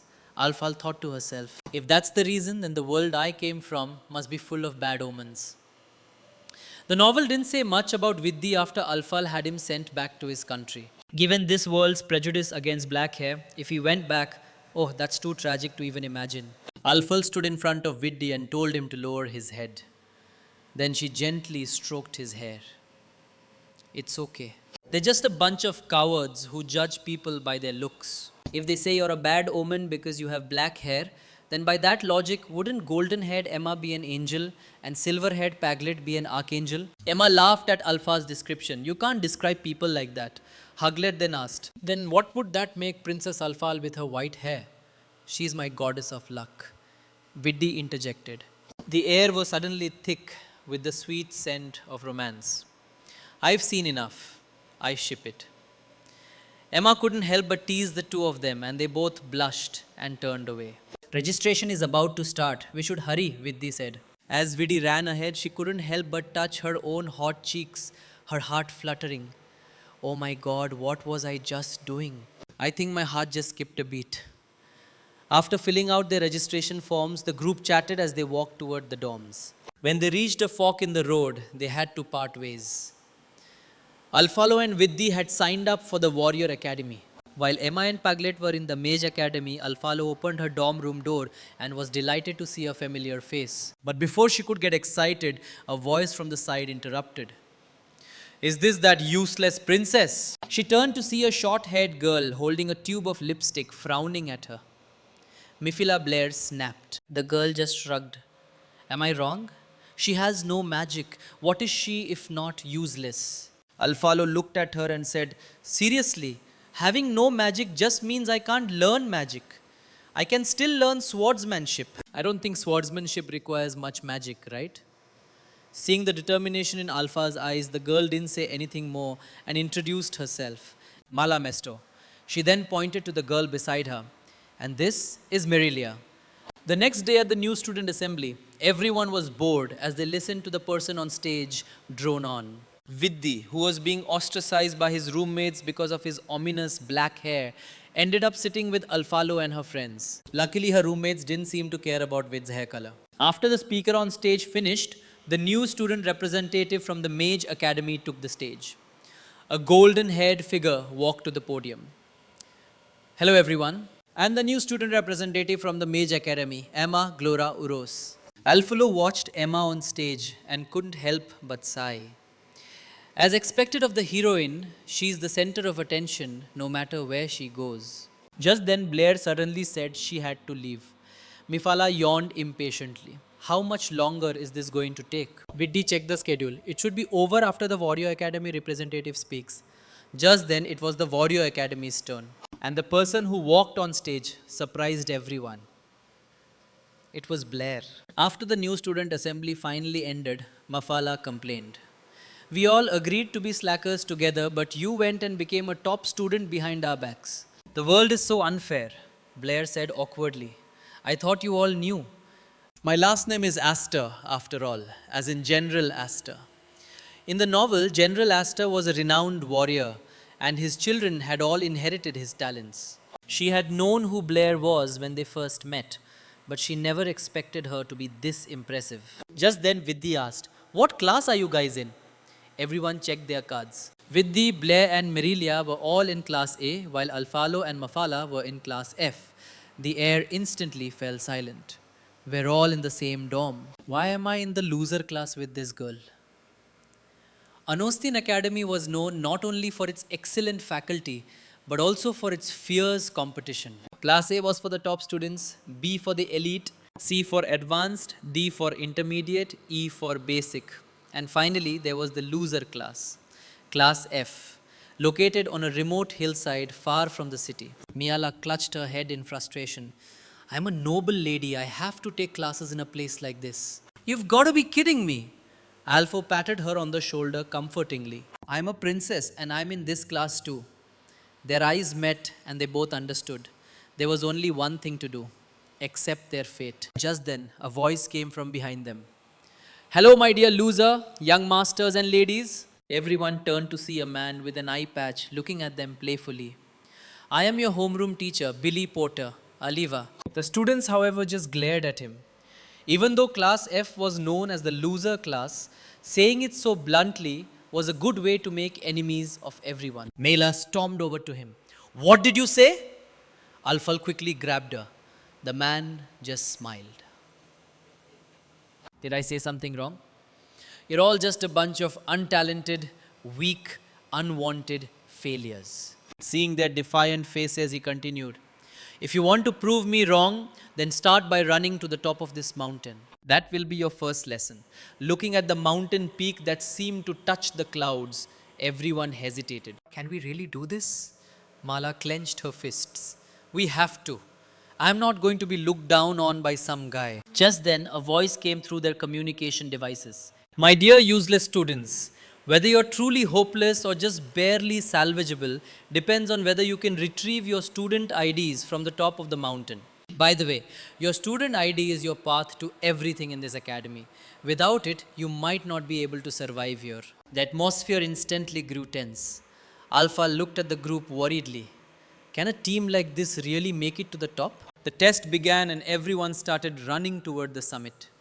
They helped each other climb up the mountainside. Just then a cry came from the side. Alfalo went over and saw a girl sitting on the ground with a sprained ankle. Does anyone know healing magic? Alfalo called out. After the girl's ankle was healed, Alfalo and Mufila helped her up. But the girl suddenly burst into tears. I can't do this anymore. So what if I'm useless? I am useless. So what? Mufala slapped the girl across the face and looked at her coldly. Say that again. Alfalo quickly pulled her back. Mufala continued. If you're content with being useless, then be useless for the rest of your life. With that, she turned and left. Alfalo watched Malo's back, remembering this part of the novel. Alfalo and Mafala had a big fight, and she became friends with a girl named Shirley. In the end, when the emperor was murdered, Shirley betrayed Alfalo and identified her as the killer. In a side story about Mafala, it was mentioned why she was so angry. As the second daughter of the Mevito family, Mifila, despite her arrogant and willful appearance, actually had very little magic. She wasn't as capable as her older sister or as well liked as her younger sister. Stuck in the middle, she was gradually neglected. To get attention, she slowly became the arrogant and unreasonable person she was now. Thinking about it, Mafala's experience and personality were quite similar to Alfalo's. After Emma was brought back, Alfalo was inferior to her slum-raised sister in every way and was gradually neglected. The word they both heard the most and hated the most was useless. Alfalo walked over to Shirley and said seriously, do you know what makes someone truly useless? It's when they believe they're useless themselves. With that, without waiting for a reaction, she ran after Mtfala. What are you doing here? Alfalo stretched. I'm here to try not to be useless. The two of them then continued to run toward the summit. Before long, the rest of the class slowly caught up. In this classroom, there were many people like Alfo and Mfala. But none of them were content to be called useless by others. They had only one goal in sight, the summit. Alfalo and Mfala finally reached the top, panting for breath. The high peak was bathed in a golden glow from the clouds. It's beautiful, Alfalo couldn't help but say. Just then, she noticed their classmates still struggling to climb up. Maybe Mela's slap had worked. One by one, people were getting back on their feet. Maybe their talents were poor. Maybe their personalities were unlikable. But they all had their own resolve. The climb might be hard, but no matter what, they would all reach the top. After the test, classes officially began. After morning classes, Alfalo and Mifila planned to go to the cafeteria for lunch. On the way, Shirley was sneakily following them. Ever since the test, it seemed Shirley had developed some feelings for Mufala. Just then Shirley, her face red, approached and asked Mufala, do you want to have lunch together? Mufala laughed awkwardly. Sorry, I'm having lunch with my roommates. Shirley watched the two of them leave, a creepy smile on her face. She just smiled at me. After getting their food, they ran into Emma, who was also in the cafeteria, and joined her. Emma enthusiastically introduced her roommates. This is Cora, Ace, and Felina. Alo greeted them politely. Just then Ace suddenly said, I know you. You're that famous, powerless. Hearing this, Vid's expression instantly darkened and Mafala shot up angrily. What did you say? Ace quickly explained. I didn't mean any offense. It's just what everyone says. Cora also tried to smooth things over. I apologize. Ace can be a bit blunt. Alfal waved her hand, saying it was fine. Just then Emma took out a box and gave it to Alfalo. These are some cookies I made in baking class. They're for you. She then took out a scroll. I made this in class too. It might not be as good as the ones sold in stores though. Alfalo held the items, looking at Emma with gratitude. Just then, a green tea manipulative comment floated through the air. Sister Emma is so nice to Alfal. I begged for those cookies for so long and didn't get any. And a scroll made by Sister Emma herself. Not like me who gets told to make my own. Alfalo looked at her and laughed awkwardly. What's with that catty tone? But whatever. The fact that she had no magic wasn't a secret. Besides, this was from the heroine, the future great mage. It would be a waste not to take it. After lunch, the group chatted as they walked out. Just then, Alpha accidentally bumped into someone, and the remaining soup in her tray splattered onto the person. She quickly apologized. The woman in front of her snapped her fingers, and the stain on her clothes vanished instantly. She then looked at Alfalo coldly. Name, class. Emma recognized the woman and whispered in Alfalo's ear. Oh no, this is our magic teacher, Maras. She hates people with low magic. Alpha's heart sank. I'm doomed. She cautiously gave her name in class. Maras repeated her name softly. The rumored powerless, useless princess. Alpha mumbled. That's what the rumors say. Mafala was about to step forward angrily, but Blair stopped her. That's a teacher. If you offend her, your life and her class will be miserable. Hearing Alfalo's words, Mariah said, At least you're self aware. But Alfalo said, Seriously, I know I don't have any talent for magic, but I will work hard in martial arts. The two of them stared at each other for a moment before Maras turned and left, leaving behind one last comment. I hope so.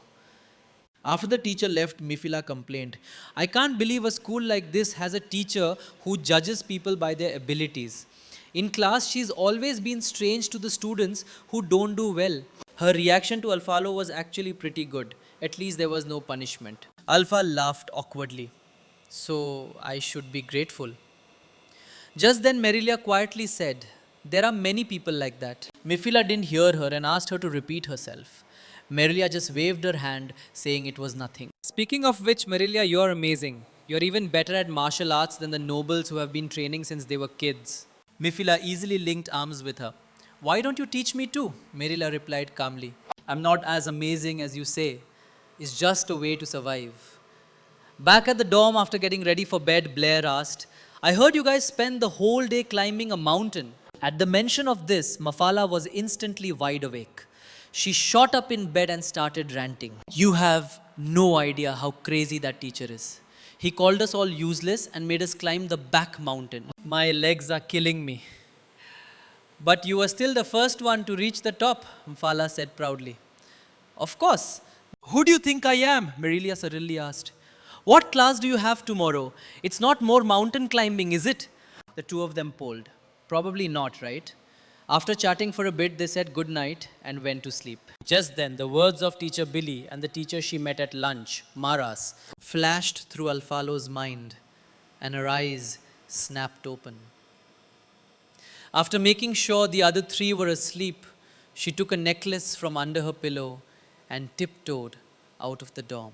In the darkness, Blair suddenly opened her eyes and quietly watched Alfalo leave. Alfalo went to a secluded area of the academy, took out the necklace, and remembered what Neil had said. For your safety, Your Highness, I have modified this necklace into a magic tool that will allow you to use magic freely. I have also arranged for a teacher to instruct you. In the middle of the night, Alfo huddled in a corner, shivering. I hope that teacher comes tonight or I'm going to freeze to death. Just then a voice came from nearby. Then you can stop waiting. That teacher has already frozen to death. A figure descended from the sky and suddenly appeared in front of Alfalo. Looking closely, she saw it was the same teacher she had met at lunch. Looking at the person in front of her, Alfalo asked awkwardly, The teacher who's supposed to instruct me, it's not you, is it? Marius crossed her arms. What, you're not satisfied? Alfalo quickly waved her hands. Of course not. I just didn't expect the person who was so cold to me at lunch to be my teacher at night. The words of her friend Ace flashed through her mind and she shivered. Is she going to use this as an opportunity to punish me? In her mind, the teacher's image instantly transformed into a demon holding a long whip. Just then, Maras cut through her thoughts. What are you imagining? Are all of Lord Tammany's people this strange? Alfalo scratched her head awkwardly. No, I just didn't expect the teacher Neil mentioned to be you. Maras, however, completely missed the point. Lord Neil. Good heavens, I've never even dared to call him by his first name so intimately. Alpha looked at Maras, who was practically radiating a dark aura, and couldn't help but ask, Are you okay, teacher? But Maras raised her magic staff and demanded menacingly, Tell me, what is your relationship with Lord Neil? Alfal held up her hands and surrendered. Calm down. Neil is just my butler. Maras repeated the word butler, and her mind conjured up a strange image. She couldn't help but cover her face shyly. Oh my, can I experience this for free? Alfalo cut her off, deadpan. Please don't imagine strange things. Neil is just a normal butler. Marius cleared her throat and said seriously, I know. Alpha looked at her skeptically. Yeah, right. Finally, they got back on topic. You can call me Maras. Lord Neil sent me to teach you magic. I will be here every Monday, Thursday, and Sunday at 1 o'clock in the morning. Then her focus shifted again. You and Lord Neil really don't have that kind of relationship. Alfalo quickly waved her hands, insisting they didn't, while silently lamenting, Neil, why did you have to send your biggest fan to be my teacher? Finally, the lesson began. Alfal closed her eyes and focused on the magic fluctuations around her. In the quiet surroundings, 4 different colored flames appeared. Just then, Maras's voice came from beside her. Find the brightest flame and tell me what color it is. Alfalo hesitated. Who? Purple. Try to control that magic and make it appear in your hand. Alfalo concentrated and the necklace began to glow. A ball of purple flame suddenly appeared in her palm. Her eyes lit up as she looked at it. I did it. Marius nodded in approval. You have some talent. Alfo smiled. It's all thanks to the necklace Neil gave me. Marius looked proud. Of course, anything from Neil is bound to be good. The way she refers to him has changed. Alfo wondered what their relationship was. How did you and Neil meet teacher Maras? Marius looked shy. That's a long story. Back when I was a new student at the academy, but before she could get 2 sentences out, Alfo ruthlessly cut her off. If it's a long story, then please make it short, Maria spouted. It was during the academy trial. You'll have one of those in the future too. She then recalled with a dreamy, shy expression. At that time, Lord Neil descended from the sky. Alfalo, not wanting to hear it, quickly interrupted her. Teacher, I have summoned the magic. What's next? By the time the lesson was over, Alfalo was exhausted and sitting on the ground. Finally, it's over. For someone with no foundation, her control over magic was actually pretty good. Alfo flopped onto her back. This is great. Just then, Maria tossed the book next to her. These are some basic spells. Read it. With a flick of her magic, she vanished, leaving behind only her voice. 3 days from now, 1 o'clock in the morning, right here. In the morning, after being up for most of the night, Alfalo reluctantly got out of bed and staggered toward the bathroom. Miffel looked at her confused. Didn't we go to bed at the same time? Why is she so tired? Blair, who knew the truth but didn't say anything, just said, maybe she's just not used to the bed. As they were talking, Alfalo walked straight into the door. I think it's more than just not being used to the bed. During class, Mfala asked Alfalo with concern, Are you really okay? You look terrible this morning. Alfalo scratched her head awkwardly. I probably did look pretty bad. Teacher Morias is so strict. She didn't let me go back until 4 in the morning. Malo yawned. Whatever. I am tired too. Keep an eye out for me. I'm going to take a nap. Alfalo, however, secretly opened the magic book Maras had given her. All magic started with the basics. Advanced spells were just variations of basic ones. If she wanted to learn advanced magic, she had to start from the beginning. Alright, let's start here. In Maurice's room, the communication crystal on her desk suddenly lit up and Neil's image appeared. You're suddenly contacting me with the communication crystal, senior. Did you miss me? Neil sounded tired. Be serious. I'm here to ask about the princess's situation. You know I like you, yet you asked me to be the teacher for your precious princess. Aren't you afraid I'll get jealous? Neil sighed. You were a magic genius at the academy and the youngest grand mage. The fewer people who know about the princess learning magic, the better. How is she doing? Maria thought for a moment. She's not bad. She's learning faster than most people. She might even be a genius in the future. Meanwhile, after meeting teacher Maras, Alfilo began a grueling routine of enduring teacher Billy Porter's demonic training during the day and teacher Maras's demonic training at night. It was exhausting but fulfilling. One night, as Alfalo was practicing magic alone, she heard a faint sound from nearby. She quickly extinguished the flame and looked toward the source of the noise. To her surprise, Vidhi stepped out from behind a pillar. He walked over to her. So, your highness can actually use magic. Alfalo laughed awkwardly.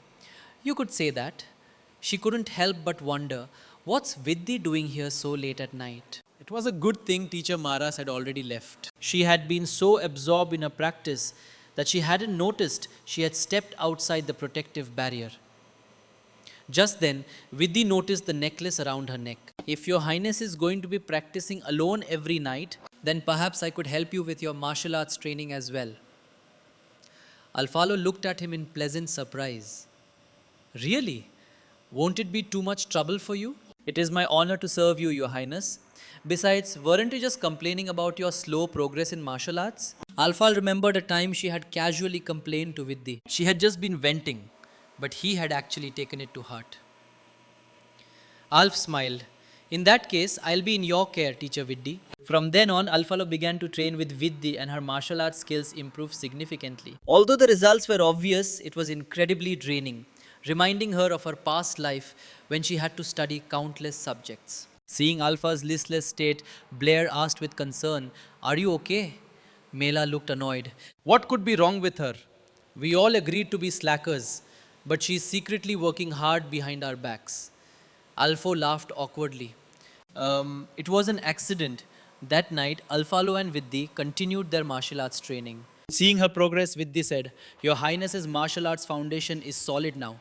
We can move on to the next stage of training. He then summoned a ball of black flame in his palm.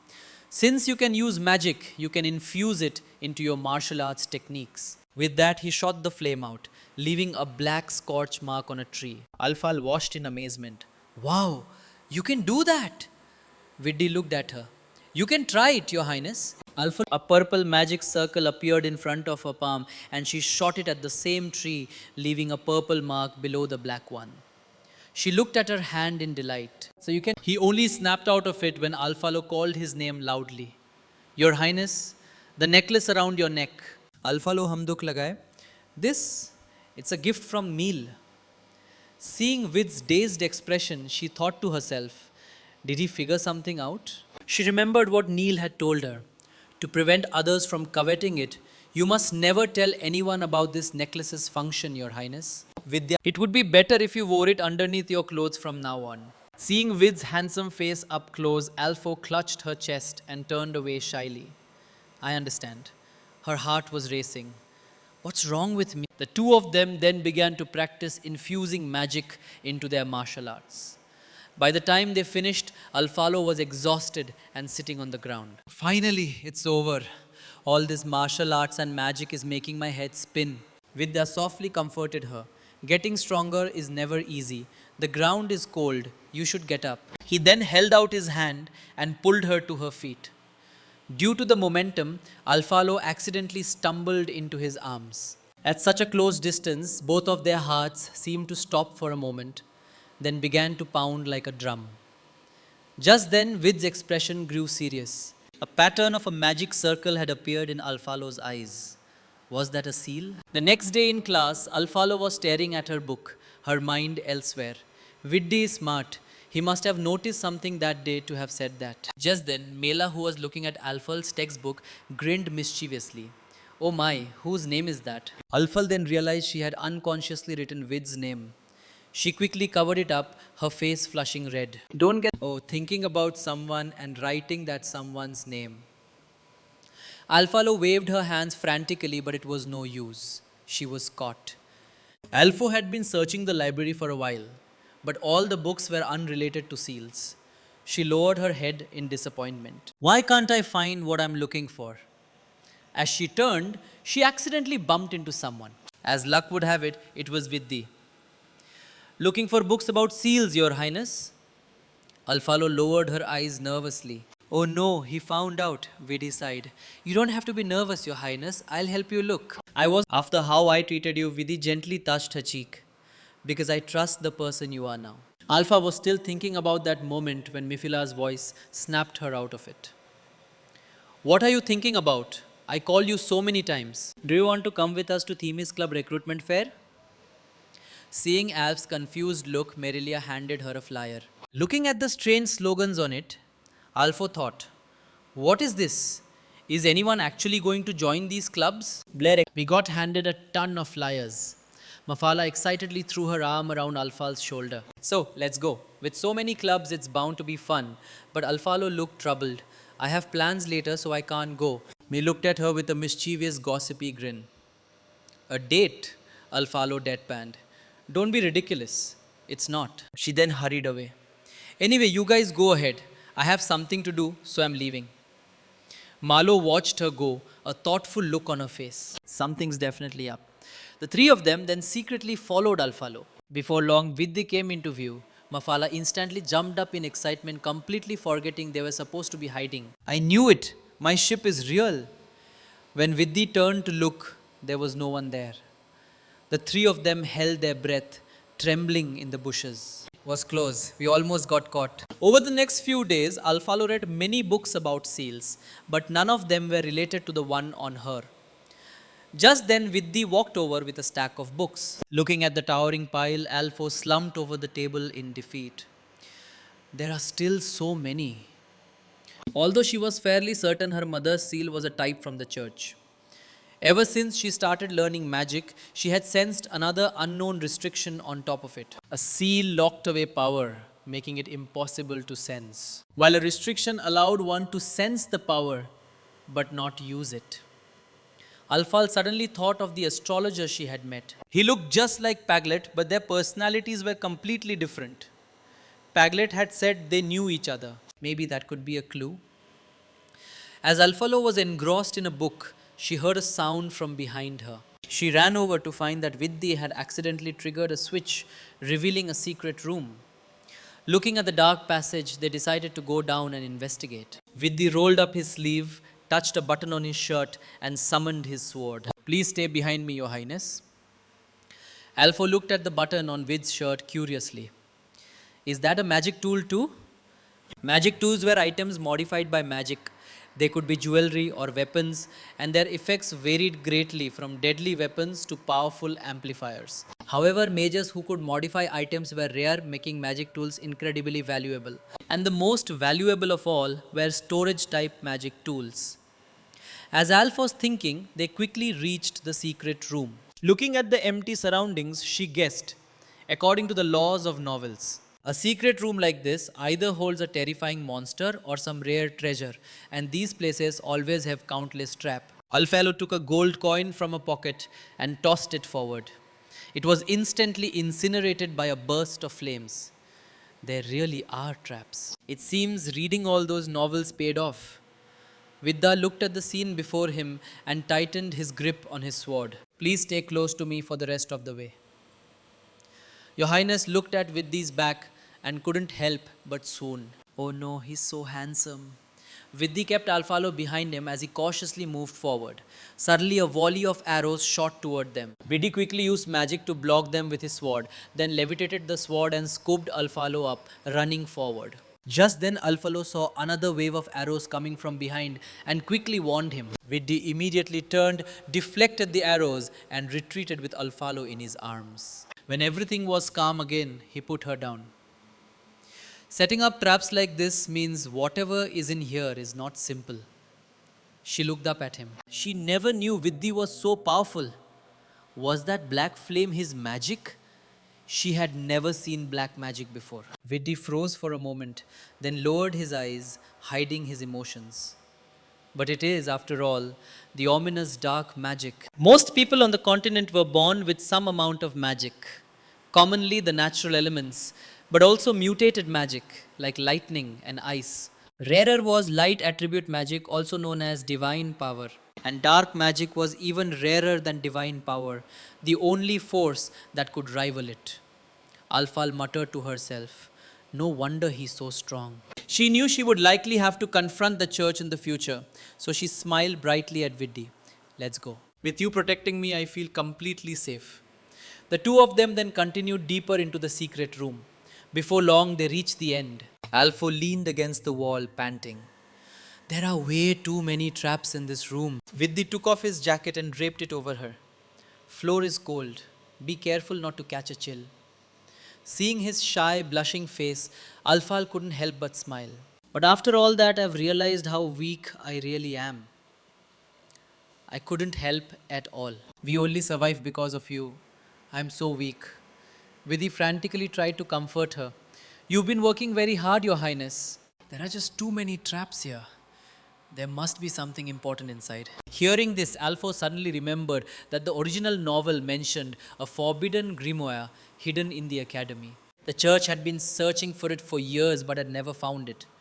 Maybe it was hidden somewhere in this secret room. As she was thinking, her hand accidentally rested on a particular floor tile, and a secret door suddenly opened behind her. Caught off guard, she fell backward. Vidhi quickly reached out and grabbed her wrist, then twisted around to shield her with his own body as they fell, cushioning her fall. Alfalo sat up, her head spinning, only to realize she was sitting directly on top of Vidhi. She instantly scrambled off him and sat to the side, trying to act calm, but inside she was screaming. What do you say in a situation this awkward? I'm so embarrassed I could dig a hole and live in it. But that brief moment, she thought, she felt his chest muscles. He seemed to be in really good shape. It's a shame she didn't get to properly appreciate it. Just then, Vidhi moved closer, interrupting her thoughts. Your Highness, I think we are trapped. Alfado looked around. They were surrounded by high walls with no seams. I must have gotten too excited and accidentally touched a trap, which is why we fell in here. We should look for an exit. They searched for a long time but found nothing. Alfal flopped onto the ground in defeat. There's nothing here. We leaned against the wall. Let's rest for a bit and think of a plan. But Alfal suddenly started talking.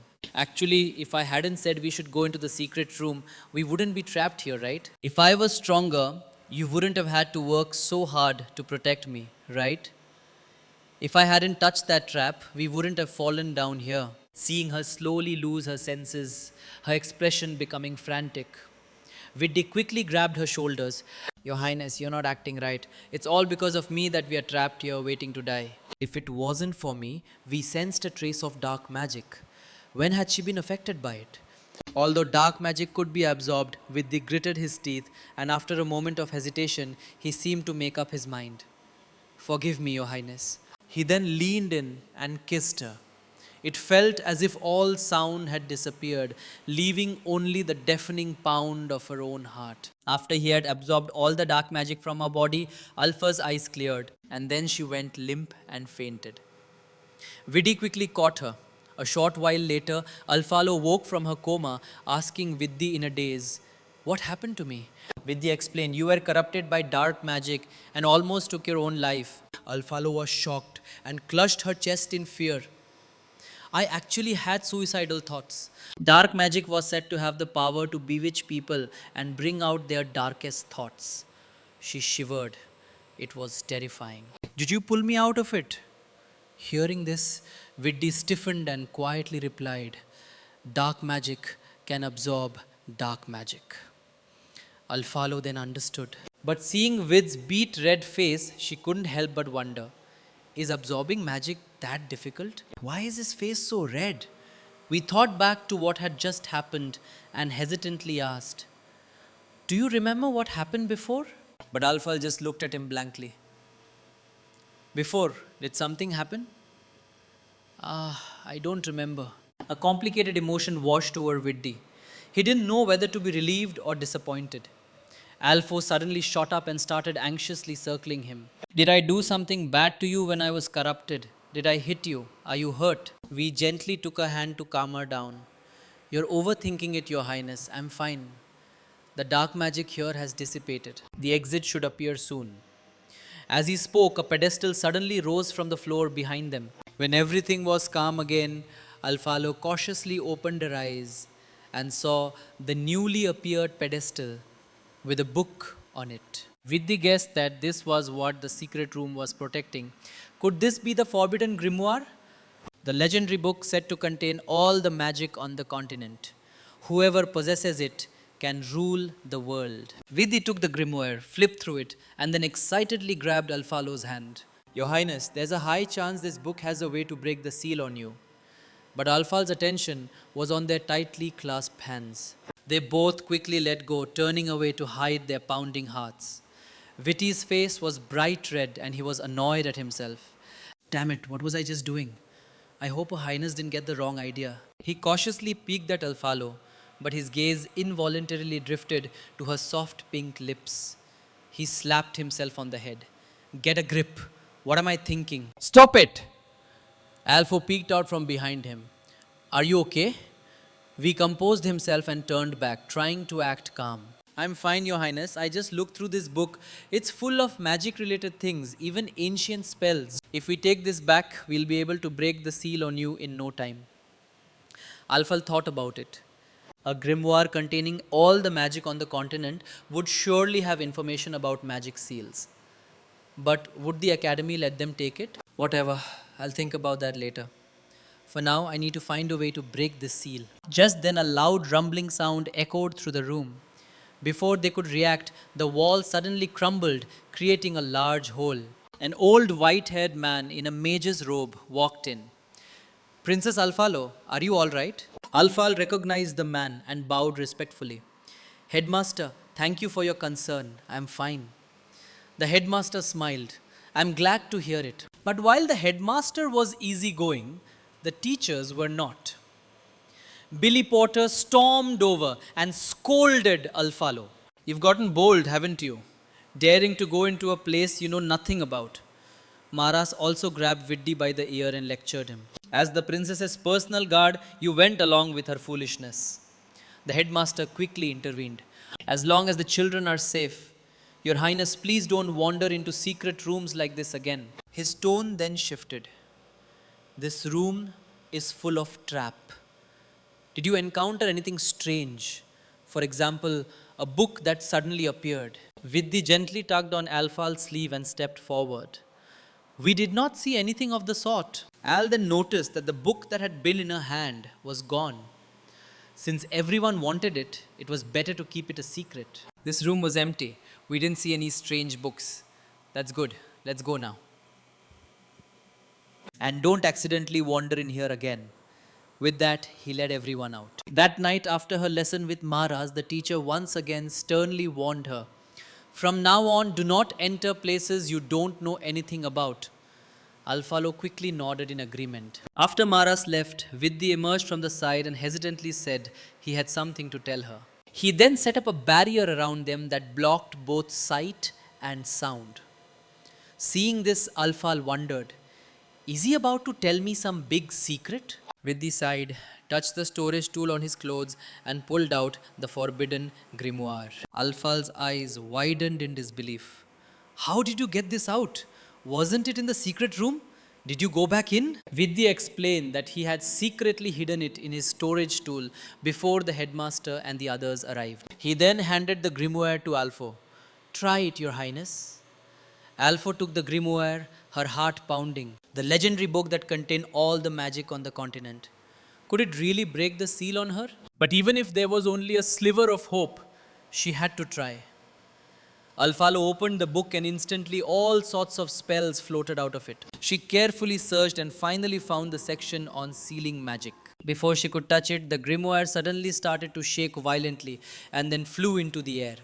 Vidhi quickly summoned his sword and stood in front of her. The grimoire hovered for a moment, then shot toward them. Vidhi raised his sword to block it, but the book passed right through it and with a flash of golden light entered Alfalo's body. Alfalo collapsed to the ground weak. When she came to her senses, she looked at herself in horror. What happened? Did it just fly into my body? They looked at each other and Alfalo burst into tears. It's over. I'm going to die again. After calming down, Alfalo closed her eyes and tried to sense the grimoire inside her. But there was no response. That's strange. What just happened should have been the grimoire acknowledging you as its master.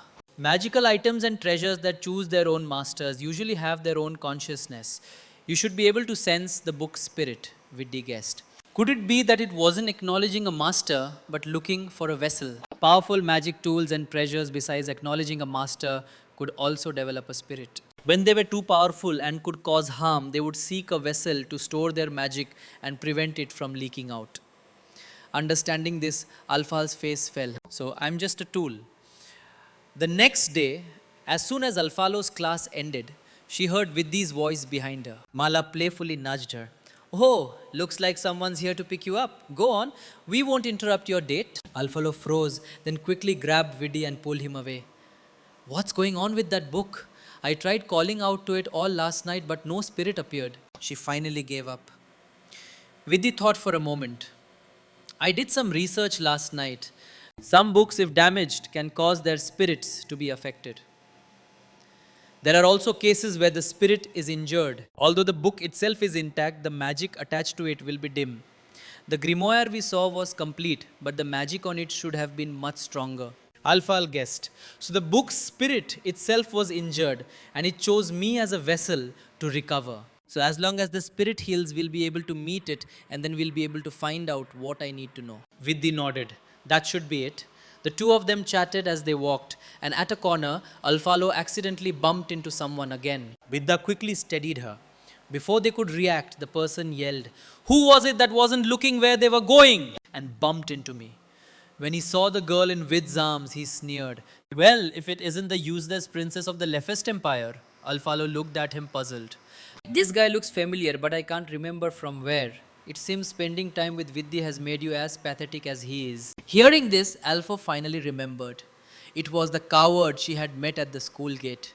Vid's younger brother, the fourth prince of the Sereni kingdom, Vilno Seplo. The original novel didn't mention much about the neighboring kingdom of Sereni, only that it had 7 princes and Vidya was the third. This Vilno was supposedly the fourth, but hated being called the fourth prince because it made him feel like he was always second to Vidhi.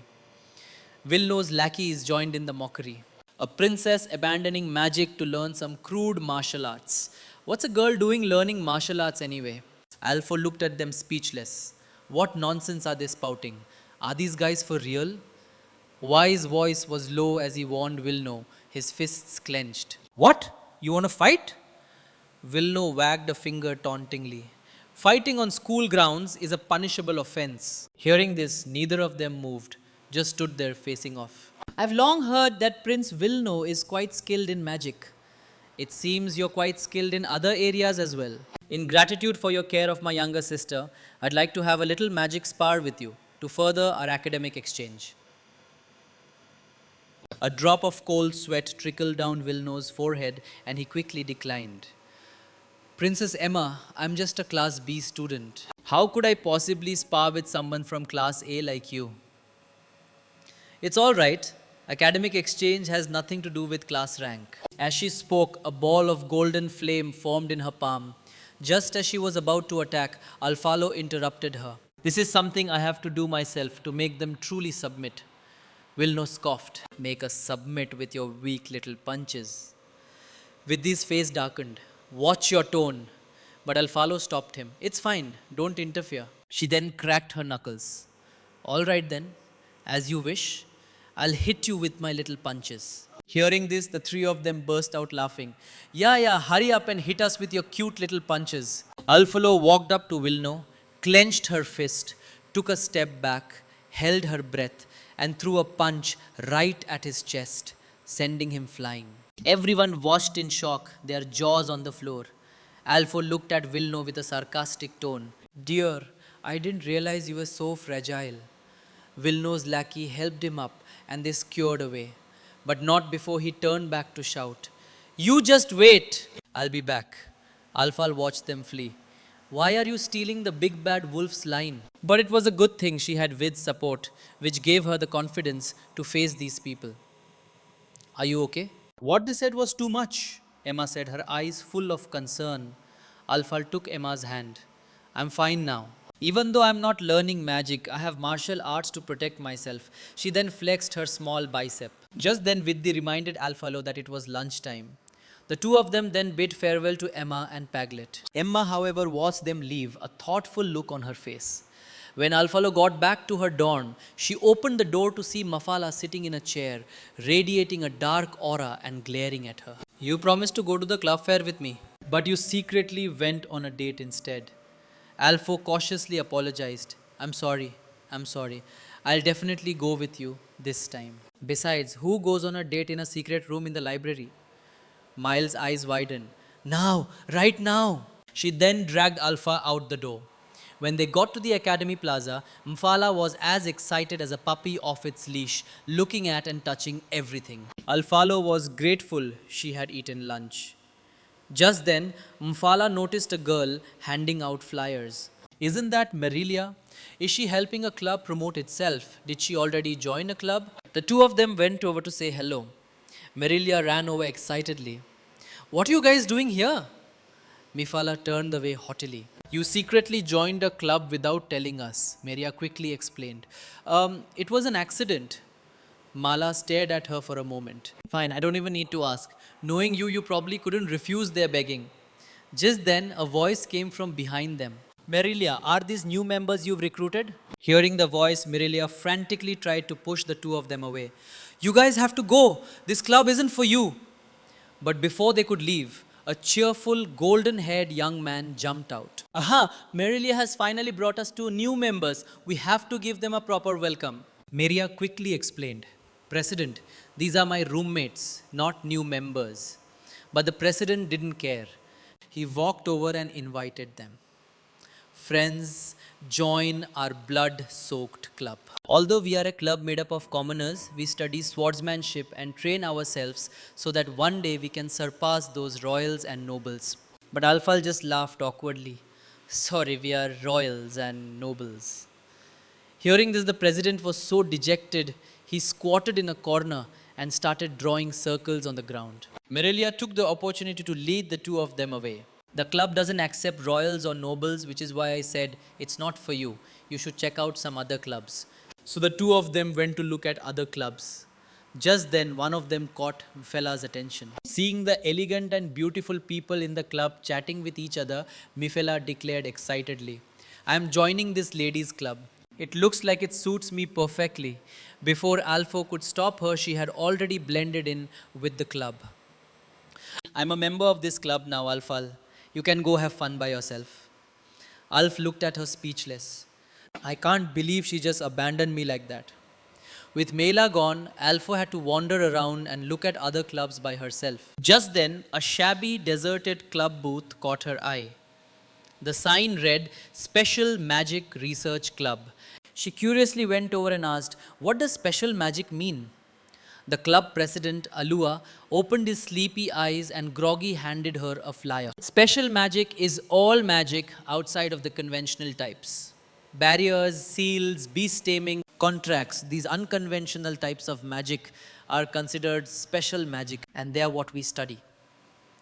Looking at the flyer, Alphal thought, this flyer is so ugly. Is anyone actually going to join? Seeing magic was also a special magic. Maybe this club would have some clues about the seal on her. She might as well check it out. She could always quit if she didn't like it. So Alphalo asked, what do I need to do to join the club? Hearing this, Ila shot to his feet. Join which club? Our club? Alphalo was startled by his reaction and timidly asked, Can I not join? But to her surprise, Elua got so excited, he coughed up a mouthful of blood. Alphalo stared at him in horror. Are you okay? Elua explained. I do this whenever I get excited. It's fine, it's normal. Al deadpanned. Normal, my foot. He then immediately got her the sign up forms. Report to the address on this form tomorrow at 12:30 p.m. Alfal held the form, feeling helpless. I feel like I've walked into a trap and it's not going to be easy to get out of. The next day, Alfalo went to the address on the form. Looking at the dilapidated and deserted surroundings, she was speechless. This place looks even more rundown than the Class F classroom. It's even a little creepy. As she was thinking, the door behind her creaked open. When Ela saw her, he ran over excitedly. You actually came! This is great. I've been waiting for you for so long. I was starting to think you weren't coming. Alfala looked at Aloa's teary face and broke into a cold sweat. Isn't it still 10 minutes until 12:30? Alo then enthusiastically pulled her inside. As they entered, a loud pop sound went off. Welcome, new member Alfalo, to the club. Alfalo looked at the banner that read 4th member and couldn't help but ask, are there really only 4 of us in this club? Seeing Ela's smiling confirmation, she froze. It's over.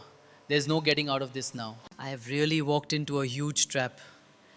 Ela put his arm around her shoulder and said with determination, it's fine. We may be small, but we are united. Another member explained a bit awkwardly. Don't mind Ela, he's just so excited. Our club was about to be disbanded if we didn't recruit anyone this year. Gino led Alfalo to a seat and explained.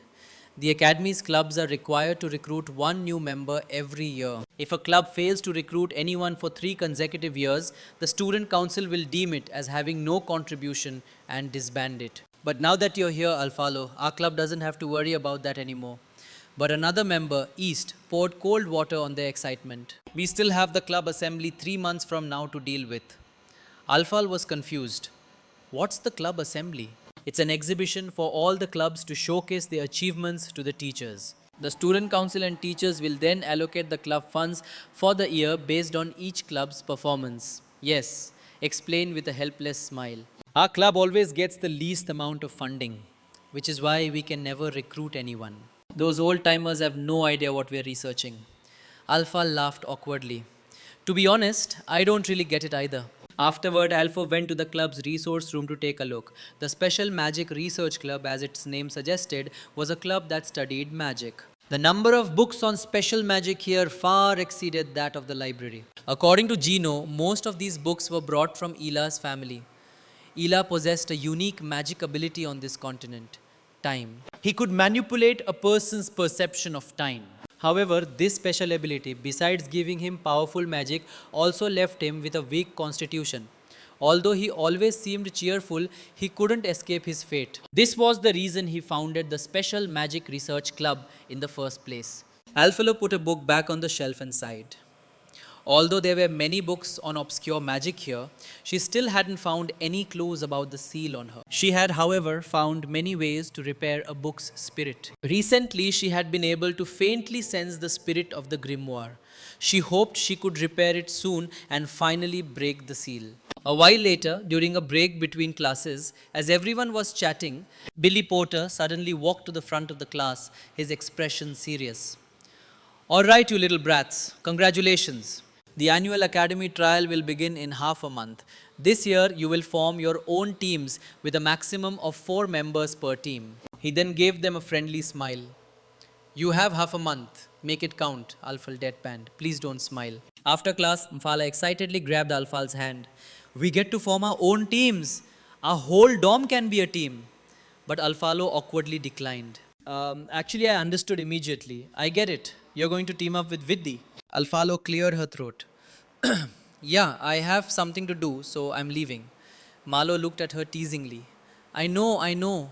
Go find your Vidhi before someone else snatches him up. She then cheered her on from behind. Go, brave Alfalo. You can do it. Alpha looked around for Vidhi and they soon found each other. By the way, Your Highness, there's something I wanted to talk to you about. Alf said, what a coincidence. I have something I wanted to talk to you about too. I think we're thinking the same thing.